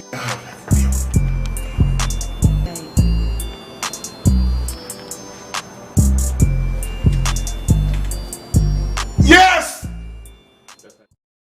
What's going on, y'all? Make sure y'all watch, like, and subscribe, man. Every Tuesday and Thursday, 3:30 p.m. to like 6:30 Pacific Standard Time. That's California time, man. The Kraig Smith is the website. Also, my YouTube is The Kraig Smith. My YouTube fan page is The Kraig W. Smith, man. Watch, subscribe. Every Tuesday, Thursday, Kraig Facts. If I owe you something, not going to be able to give it to you. But if you want it, you can get it from God, Nick.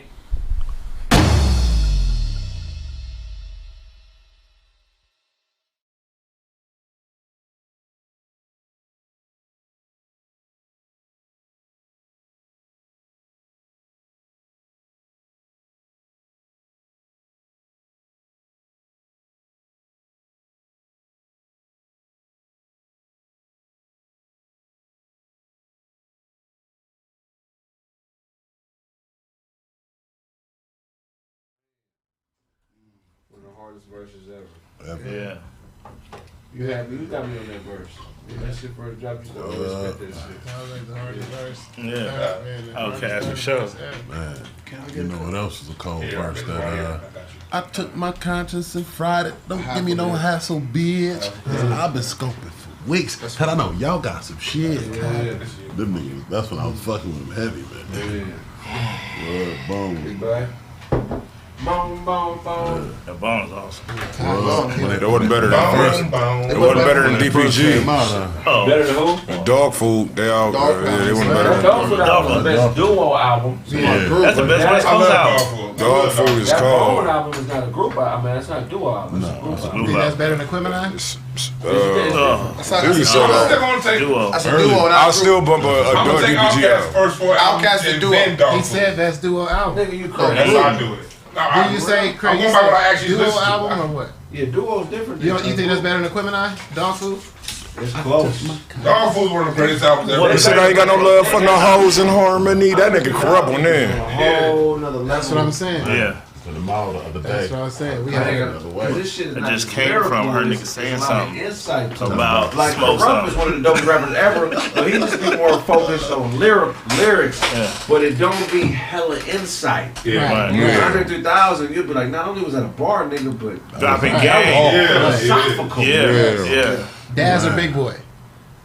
Big boy, bro. Absolutely. Outkast. I'm saying we talking about this duo. That's probably the most talented out of all of them niggas because his production. Yeah, remember when Daz was making them hits? He was 16, 17, 18. Nigga, I don't want to about getting paid. That nigga was 16, 17. That's hard. That's hard. You know what I'm saying? But you want to fuck my car or my dick? That shit was hard. That nigga was forward. Yeah, that's hard. When somebody makes you mad, how do you deal with it? Do you normally give them silent treatment? You ghost them? Do you rationalization? Do you over-rationalize your opinion? Are you vague? You feel like you're being in denial? Do you lie? Do you deflect? Like, how do you deal? What's your coping mechanism when somebody don't do what you want them to do when you're mad at them? We talking about in a relationship or just in general? Just saying, we'll say relationship. Well, yeah, it definitely vary. Oh yeah, definitely. You know what I'm saying? Niggas get on your nerves too, but you don't give a fuck that much. You know, you don't care enough to go to certain lengths. But you know, your house, your woman, your relationship. Yeah, you flip your glasses down when she gets you mad. Every time, man. You better live. Silent treatment healthy for somebody you care about?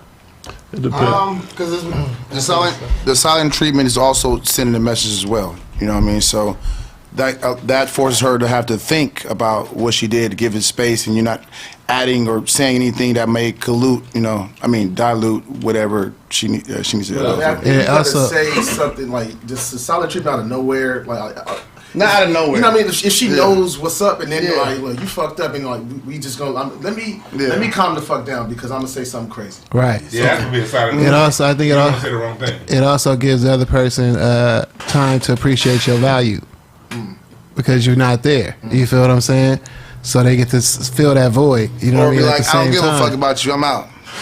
Yeah, no, I don't know about all that. I don't know that, but I'm just saying. But like I'm saying, either way, they'll and decide. you both get a chance to calm down and think about it before you say something. You know what I mean? Or do something that's going. It depends on how you do it. If it was like an argument that just happened, and you're like, you know what, I can't talk to you for a little bit. You ever get your wife the silent treatment? Yeah, but after an argument, sometimes you gotta be quiet because you don't want to say the wrong thing. Right. In a relationship, when you're immediately mad, you can say something that's gonna last way longer. Yeah, the silent treatment is the best thing to do is just not say anything until you calm down. Right. The silent treatment is not about what you're saying or not saying. The silent treatment is denying anything she has to say. So those are two different things. That's for you.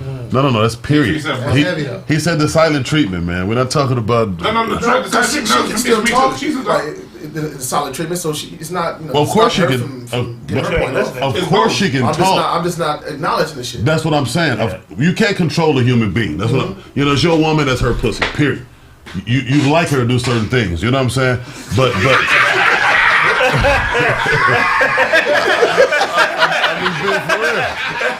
That's your pussy. I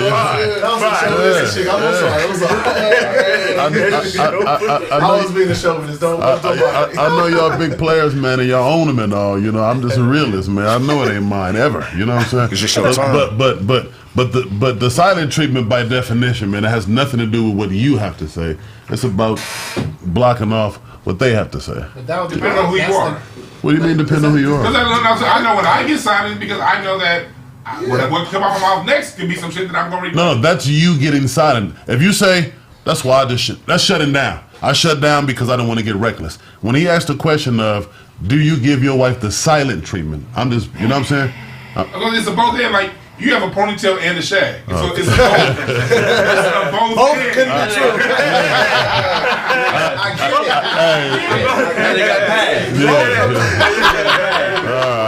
I got it now, nigga. It's a pony shag. I got it. A pony shag, nigga. Yeah, I got it now, nigga. You hungry? This ain't the time to be asking questions. I'm gonna move along, man.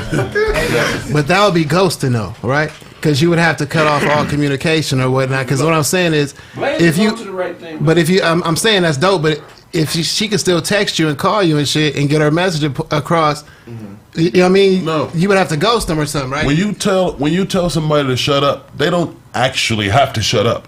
When you tell somebody you're not listening, you don't want to hear no more, they don't actually have to stop trying. You know what I'm saying? It's more powerful for you to shut up. Right. And you're shutting up and showing them that you don't care. Are you done? Or you know what I'm saying? So you know they talking, you just not. Yeah. So you can't stop them from saying what they saying. They can say what the point is not to put a muzzle over their mouth. The point is to put the muzzle over your ear.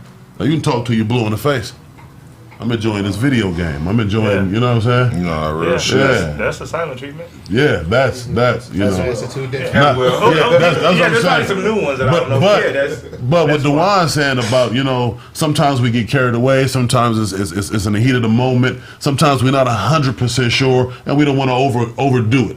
We don't want to overspeak. We don't want to overthink. You know what I'm saying? So we pause or take a break. I get that. In a relationship, if you want to last long, you gotta sometimes before you go hard on the other person, you gotta first ask yourself, am I tripping? What do you expect from the silent treatment? When you give your wife or your girl the silent treatment, what are you expecting the outcome to be? For me, Go ahead, brother. for me, it's just give me time to think, like, of what I want to say before I say, like how they were saying, you say something out of, like, term that's going to last forever.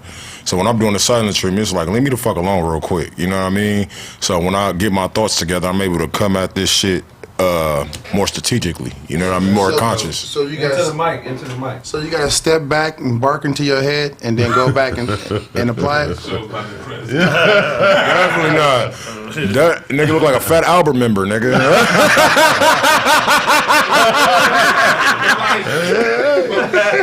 Shows on to something, like, really, that's what it is. You got to get your thoughts together. Yeah. Because the whole point of this, the whole point of any argument, any confrontation in the house, is to resolve the situation. Yeah, it's not. You got to remember that. It's about whatever situation it is, resolve that. You can't go around talking about what happened last month and the other month and all this other shit, like on that Kendrick song. Was that something about Kendrick? Yeah. When they arguing? Right. When you're in an argument, people like to circle around the point, talk about, you know, me, you parked your car in the garage and I couldn't get in, all this bullshit, instead of getting directly to the point. Right. So the whole point of the silent treatment is first asking, am I tripping? Right. Get your thoughts together, and then sometimes she really is tripping. But if you're gonna address it, you better have your example. You can't say, well, it's because I feel. But how you feel, you gotta be like, okay, A, B, and C happened, and I don't like the way that happened. Right. We're gonna have to resolve the way A, B, and C happened, and you make it about the argument, and you set all that personal feelings to the side. But you can't set them feelings to the side in the moment while you're feeling it. You gotta give yourself time to break from that shit. Go smoke a joint, nigga, go play some video games, drive, whatever the fuck you gotta do to calm down. And then come back and resolve the issue. It ain't about them, it's about the issue. Right. Okay, I can see it. Are you ever a victim? Yeah, that's the sad. That happens. Never. Everything exists. Never. Really? Yeah. You never allow yourself to be the victim. You saying in your household, or you saying?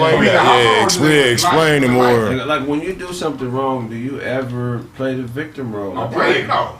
I did this because I had fucked Oh, up nah. childhood or Nah. Probably in the 20s, but not right now. 30s. I'm about to say, we all have. Yeah, we all did that. Like, we all. Lying. We all have done it. Yeah, we all did When that. you wrong somebody, do you ever not feel regret? Like when, Well, if Nah, I I wrong do. somebody, I feel regret if I actually wrong somebody. Yeah. Now, if I do nothing, they perceive it that way, and I know I didn't do nothing wrong, then fuck me. Yeah.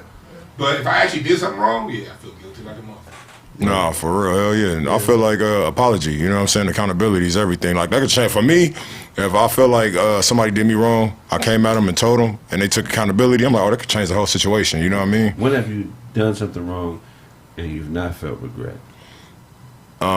Cheating on my exes.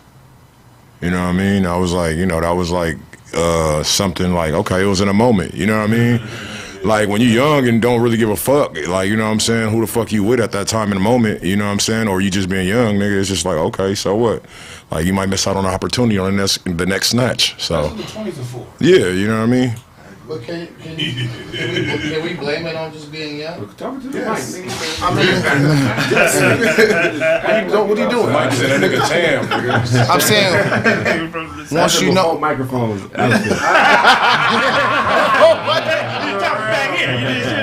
Check my voice.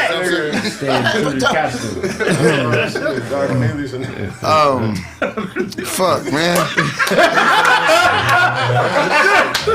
Hold on. The hash you was smoking. Hold on. All them giant turkeys you was hanging out with.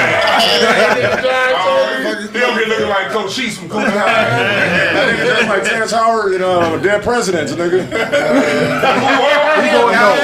going straight to the ball after this.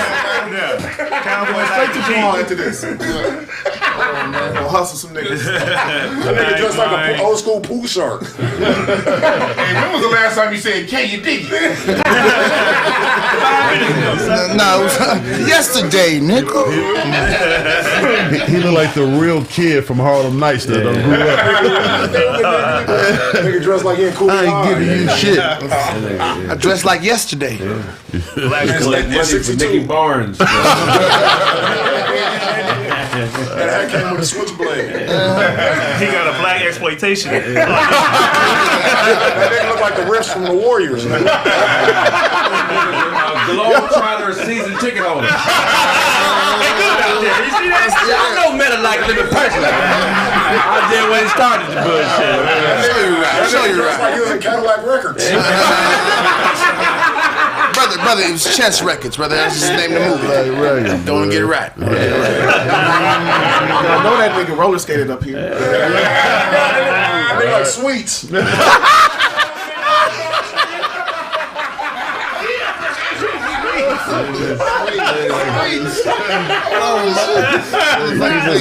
I'm on my way to see Cornbread early, y'all. They got this little nigga named, what's his name? Junior. No, they got this little nigga named Lawrence Fishburne, no 12-year-old. Lou Gossett is in that. To my nephew. Black Dynamite. That nigga dressed like he was in Bones. A lot of people haven't seen that movie show. Bones is like, B movie. Most people ain't seen that. Our white fans ain't seen it. You look like you sing for the Spinners. He look like the nigga from Flash and the Ebony Spark on the Fire Hey, man. Bird and the Midnight Falcons. Prehistoric women only had 50 periods in their lifetime. Wow. As opposed to an average of 450. What was that about? The shit we eating? The milk? back then. The diet? Yeah. Huh? Life expectancy was 30 years old. Yeah. Oh, shit. Yeah, that's where they got 50. But it don't add up, because say they live 30 years, if they live 60, that's still only 100 periods. Yeah. They was bleeding from other places, man. They get hit over the head with gloves and shit back then. They got compensated, nigga. Compensated. In the prehistoric day, there was no rules. What you eat, a lot of people attribute it to what they ate. Yeah. What you consume. A little of nothing.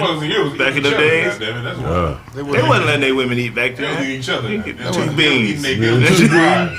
That's okay. I mean, ass, same thing. I mean, ass is ass. Beef is meat.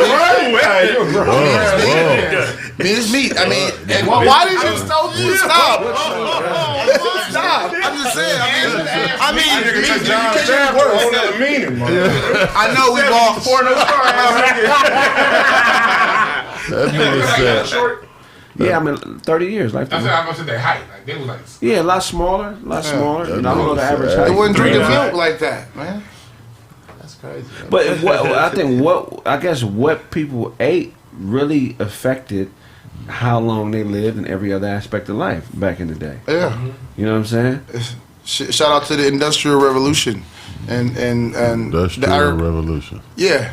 And when the Industrial Revolution hit, agriculture grew, so people were able to make more mass crops. So, like, we were able to produce a lot of corn, and so everybody eating corn, but we ain't really not supposed to be eating corn. We just found that shit out in, 1998 or 2010?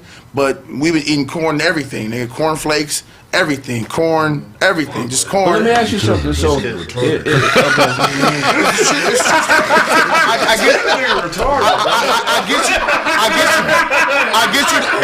get you don't know show because you don't read, you know what I'm saying? But if you would read and stop watching just movies, maybe watch some documentaries, you would know this information. You look like you're about to start an electric slide. Man. I am, and it's gonna be cracking, my nigga. You gonna want to jump in. We love you, Island. There's one in every I'm crew. saying, but okay, so what we eat made us live longer, right? Because the life expectancy, back in the day was 30 years. Now it's right. So 30 years. What I'm saying is, back then they didn't fry food and have a million ways to cook shit. You know what I'm saying? They just put it on the fire, and they only lived 30 years. But they weren't frying, seasoning shit. You feel what I'm saying? So what's more important when you think about it? Is what's more important, what you eat or why you eat it? It's why you eating it. Yeah, why you eating it? Because that's what I'm saying. You look at the wine directly. Back in the day, I don't know why we they ate pretty much the same type of shit that we ate. But the life expectancy was lower. But like, you gotta see that was in Europe. And there was no technology. It wasn't like that in other parts of the world. In Europe, that was Europe's history. Like that whole 30-year lifespan. Them motherfuckers not having no cover. Europe is a rock. It don't really grow nothing. So it ain't much to be had. It ain't no real wild animals. So you never seen the Discovery Channel running around France. Okay. The answer, but how many statistics are records? That's different. What's more important, what you eat or why you eat? Why you eat it easily? Why is that? Because if you don't eat, you die. You know what I'm saying? So you got to eat something to live. You know what I mean? So the why is so I can live. Everything after that is second nature. It comes second hand. You know what I mean? But you said no. What you eat is important. Actually, it is important. But why? It's more important than why. You hungry? Fine. All right. Well, yeah. Everybody, we all gotta eat. That's just like shitting and pissing. It's gonna happen. Wasn't no fried chicken when the life expectancy was 30 years. And when was this again? How long ago was this? Also, when you survived, Ty. You good? So I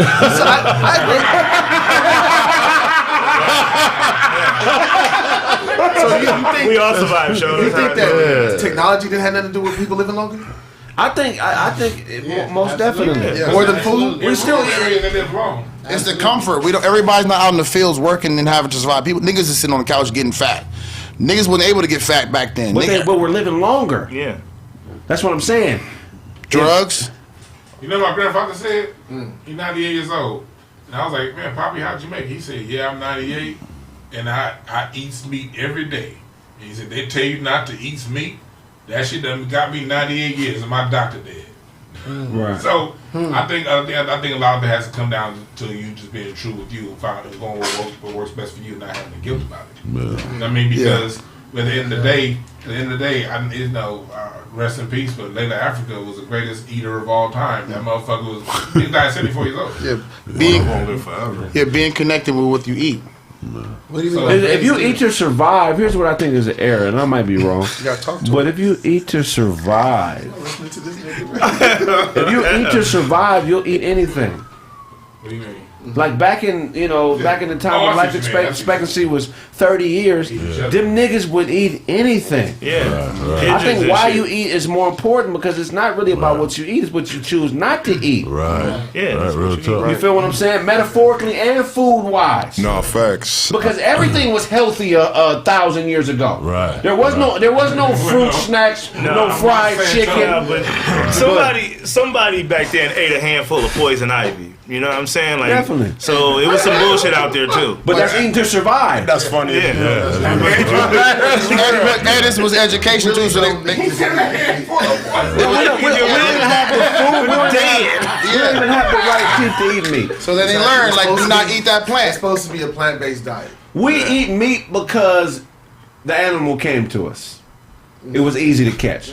We don't eat meat because you know what I'm saying? It was we didn't have that to grow, goat, that lamb, that cow was not faster than us. That's what you understand. What I'm saying? If zebras wasn't so fast, maybe food too. Zebra burgers. McDonald's would be zebra burgers. But all of the domesticated How long animals does it take to get the lettuce? are hybrids. that man created. Well, there's a reason why they feed them what they feed them because it makes them run slower, it makes them get fatter, and it makes them easier to maintain and keep in our grasp. So they change and become new animals. You know what I'm saying? Like they wasn't a cow and pig. So what's a bull originally then? I would say it was closer. It's closer to a buffalo or a yak. You know what I'm saying? Yeah, that's why the why is so important because it's things that fall up under the why, like the purpose of eating. And that's going to definitely dictate what we eat.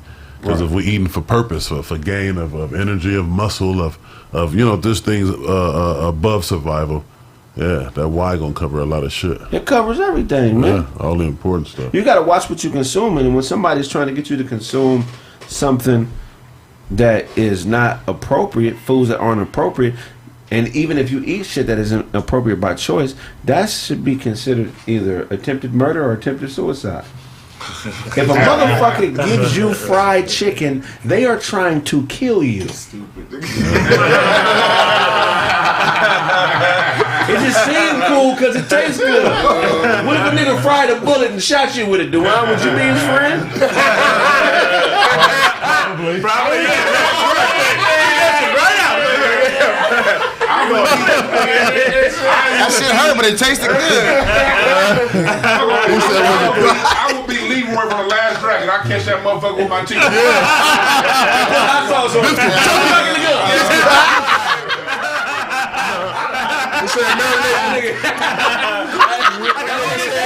Nigga got a 40 caliber crock pot. That nigga get a 100-round drum.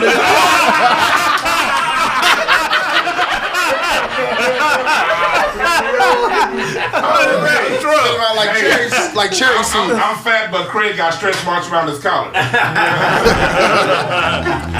Nigga dipped his shirt in battery acid.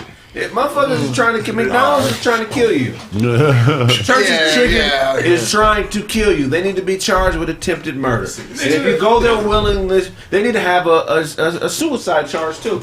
If you try to kill yourself, you should be charged with suicide. That's what it's gonna be. Because when you have a temporary lapse in judgment or your mind slips, you'll try to harm yourself. Question. Go ahead. What do you got to say about all this Monsanto vegetables?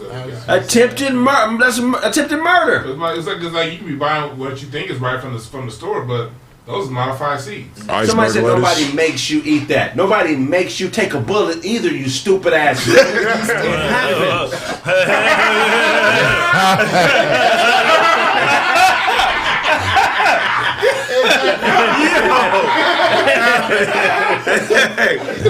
It's the temporary lapse in judgment.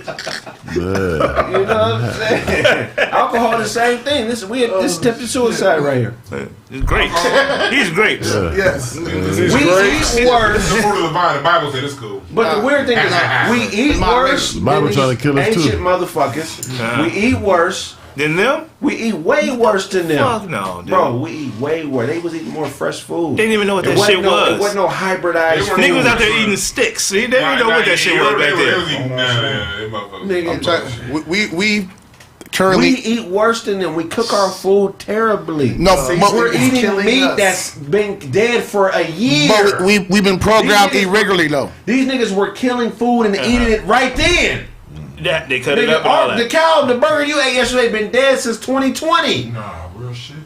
But we've been programmed. Fuck me up, nigga. I thought they just killed the nigga this year. Say it again. I just thought they killed the nigga recently. That's some. It was in the freezer. It was in the freezer, bro. The freezer. But they freeze it. They didn't have those back then. Right. Shit was just had worms growing out of it. Governments have. Yeah. Governments have the science and understanding how to program and breed people. So the same way they have bred domesticated animals and make them to be the fullest or the most productive they can be, they do that with humans. That's why we're told that we have to eat 3 meals a day or drink milk and eat these certain things. It wasn't just until just recently where they switched the nutrition thing. It was like, oh, You're supposed to be drinking no fucking milk. Exactly, but before that, they were programming us to be big and strong, and as we did get big, and our kids are bigger, and everybody is bigger than what they were, than their great grandparents were. Like my great grandmother, she's short, and everybody else is like my kids getting taller than me. Right. But it's like a catch-22 though, because we don't know what the fuck they put in the foods and shit now. Like you were saying about the vegetables. We don't know just because they put a tag on it. Nope. We don't fucking know the difference. But we do, you know though. It's preservatives, and the preservatives that they're using to make it last longer has a side effect on us. But I'm saying, as going to the store, how do you know that going to the store and picking that shit out? You wasn't in there with them. You doing what they tell you. You know what I'm saying? Let me ask just a quick answer each individual nigga. Why do you think humans are living longer? The medical technology. That's a great answer. Medical. Combination of the food, just knowledge that we have to want to save and keep people alive. Yeah, I think it's medical technology too. Information. Technology. Same technology. I agree with y'all, nigga. Hey, you want to know why I think the specific reason with the medical technology that niggas are living longer? Up until the 1800s, doctors didn't even wash their hands before they did surgery. Ain't that how one of the presidents died? I think niggas washing their hands are why we live longer. The plague. Remember you read? Because we gotta touch the food. Yeah. to give it to you, to cook it. Right. You gotta touch it to cook it. I gotta touch it to eat it. These niggas wasn't washing their hands. They wasn't washing their hands. Exactly. 30 years. Oh, I didn't even That's think how the about Moors that. work. Like when the Moors saved them from just sitting and playing, they taught them alcohol. They just brought alcohol, and that stopped Europe from dying off just for bringing alcohol and soap. You know what I mean? When the Moors came in 7-11. But like when we talk about the food, but what else goes into it? The biggest killer for people is oftentimes stress. Right. You know what I mean? No matter where people are on the spectrum, heart attacks and stress-related illnesses, direct correlation.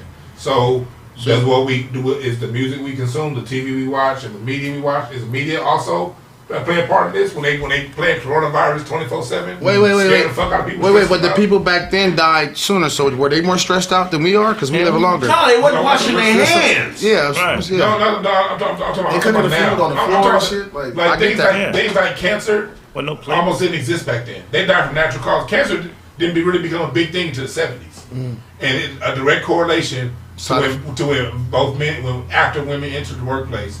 Now you got both parents working on these 8-hour long day jobs, so that's when cancer starts. Cancer doesn't even exist in certain countries. Yeah, side effect from drugs. That's why I'm asking. Like, what is the media we listen to? What part does that play in it? And like, how do we allow ourselves to get stressed? Does that play a role? Yeah, but I just most definitely. Yeah. But I think at the most basic level, because stress is the same, whether it's now or 2,000 years ago. It's just more of it. You know what I'm saying? But I think it's literally that simple, bro. Wash your hands. I think it's literally that simple. And the Moors are they've been doing this shit for thousands of years. But I think it's that simple. I think that's why they came up with the phrase when somebody is killing you or something ain't going right, you gotta wash your hands of them to get rid of whatever. You know what I'm saying? I didn't realize how many people did not wash their hands until that driver's hit. When they had started running commercials saying wash your hands, I was thinking, That's what I was gonna people say. do that shit already? Yeah. Is that like what- they have to have a whole PSA for people to wash their fucking hands. Is Nigga, do you realize? I think doorknobs and shit is a government conspiracy to kill more motherfuckers. Think about this. They understand the importance of having clean hands, of washing your hands. Right. Why is there doorknobs in the bathroom? Right. Why? But think about it. I gotta grab the door to go in the bathroom. I pissed. Then I gotta grab another knob or a lever to turn on the water. Then I gotta grab or push another knob to put the soap on my hand. So I'm grabbing things. You know what I'm saying? And a lot of times it's not gonna be an even stop when you're sanitizing your hands. Right. You know what I'm saying? Like it ain't gonna be 2. It's gonna be 3. You're gonna wash, get dirty. Yeah. You know what I mean? Right. So it's never gonna land evenly. And you ain't washing 30 whole seconds while you're in there. What about the bathroom? Everything in the bathroom should be a step thing. Yeah, when you wash your hands, you should step with your foot. When you walk in the door, you should step and hit a lock and it opens the door. But they know you have to grab it. And they put knobs everywhere because they trying to kill niggas off quicker. Hey, what about that? What about those urinals, man, with the dick stick? Right. You know what I'm saying? You got to pee in there. What's that dick stick? We don't know what that dick stick shit is. What is that dick stick? Nigga, when you go in there, you get it all. Yeah. Get it all.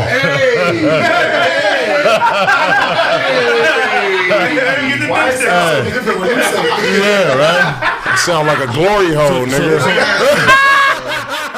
They went to a glory hole.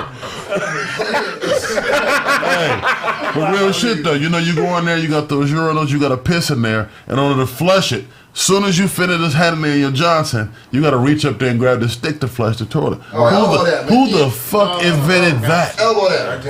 That was a setup. I do Dusty Rhodes. The only thing You got dick on your elbow. You put the other nigga dick on your elbow.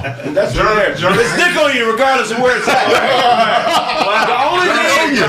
The only thing you should touch in the bathroom is yourself. Straight up. That's when you go into a bathroom.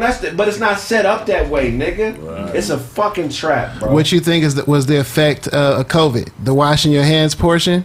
How effective percentage-wise you think that was? 100%. You think it was more effective? It was more effective than the smack scene? 100%. Washing your hands? Yeah. Washing hands is time tested. That washing hands has stopped many old plagues throughout the history of time. Yeah, washing hands. And so has medical technology. If you love yourself, take all the knobs off of everything in your crib and your bathroom, nigga. and make everything step related, bro. You know what I'm saying? But does it really matter? It does matter. I mean, to have extra years to live. You know what I mean? Whether you dying at 30 to 80 to 150 or 200, you're still gonna check out. If you, I mean, look, if this is prehistoric time, we are all elderly. This is a room. It's like being 120. Right. Prehistoric. Nigga. And Todd be 270. Right. Look how much great shit we accomplished after 30. Right. Nigga, if you died at 30, what would you have been known for? Pie eating. 12 years in a row. Bad motherfucker right there. Bad motherfucker. You see that nigga talking pie, nigga? I see a nigga eat an apple pie. Pineapple pie. That was funny as hell, DJ Kennels. I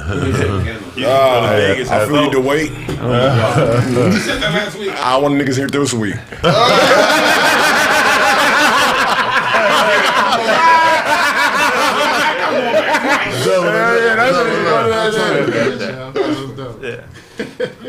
That's funny. That's crazy. Yeah, man, I don't know why that crossed my mind. We're going to wrap up the show. Tell them where they can find you, Snaps. Snaptastic Pen, Snaptastic_Pen on IG, Pen Roethlisberger. Be looking out for that single we finna drop from the Dina Collective. You think you write all the time? Well, I'll write more. Yeah. You already know what it is. Bad Boy Blaze. Shout out to myself. Y'all follow me at Instagram. It's OOBLZ, 00BLZ. Holla backwards. Peace. Yo, what's up, man? It's your boy, The Real DJ Show, man. Hey, if you're in LA or any surrounding areas, June 19th, I'm throwing a show for the artists. Make sure you come down. You know what I mean? Hit my DMs. Ask me about it. You know what I'm saying? If you're trying to perform. Also, comedians, too. You know what I'm saying? We got slots for them. Also, if you got music, subscribe to my YouTube channel, planaradiostation.com. You know what I'm saying? We'll be dropping more content, reaction videos, vlogs, more other shit, you know, workout, more shit. You dig? Show. Oh, and also check out planaradiostation.com. Uncle Todd Comedy, Facebook, IG, Twitter. Check the album out. It's called I'm Out There. Today is Taco Tuesday, so you know what I'm saying? Go check the Taco Tuesday video out on YouTube. You know what I'm saying? Taco Tuesday. Taco TOOZDAY, man. And shout out to I'm Out There Nation. I know you out there. Hello, world. Put it in the chat if you out there. They out there. Shout out to the Kraig Factors. Hello, world. The world is yours. Just make sure you magnify all your moments. Get the most out of your moments. I am Autobots. Catch me on Instagram. It's Autobots. Catch me on YouTube. Autobots. Catch me on TikTok. Autobots. Catch me on Twitter. Autobots. And so you dig, man. Yeah, out there. You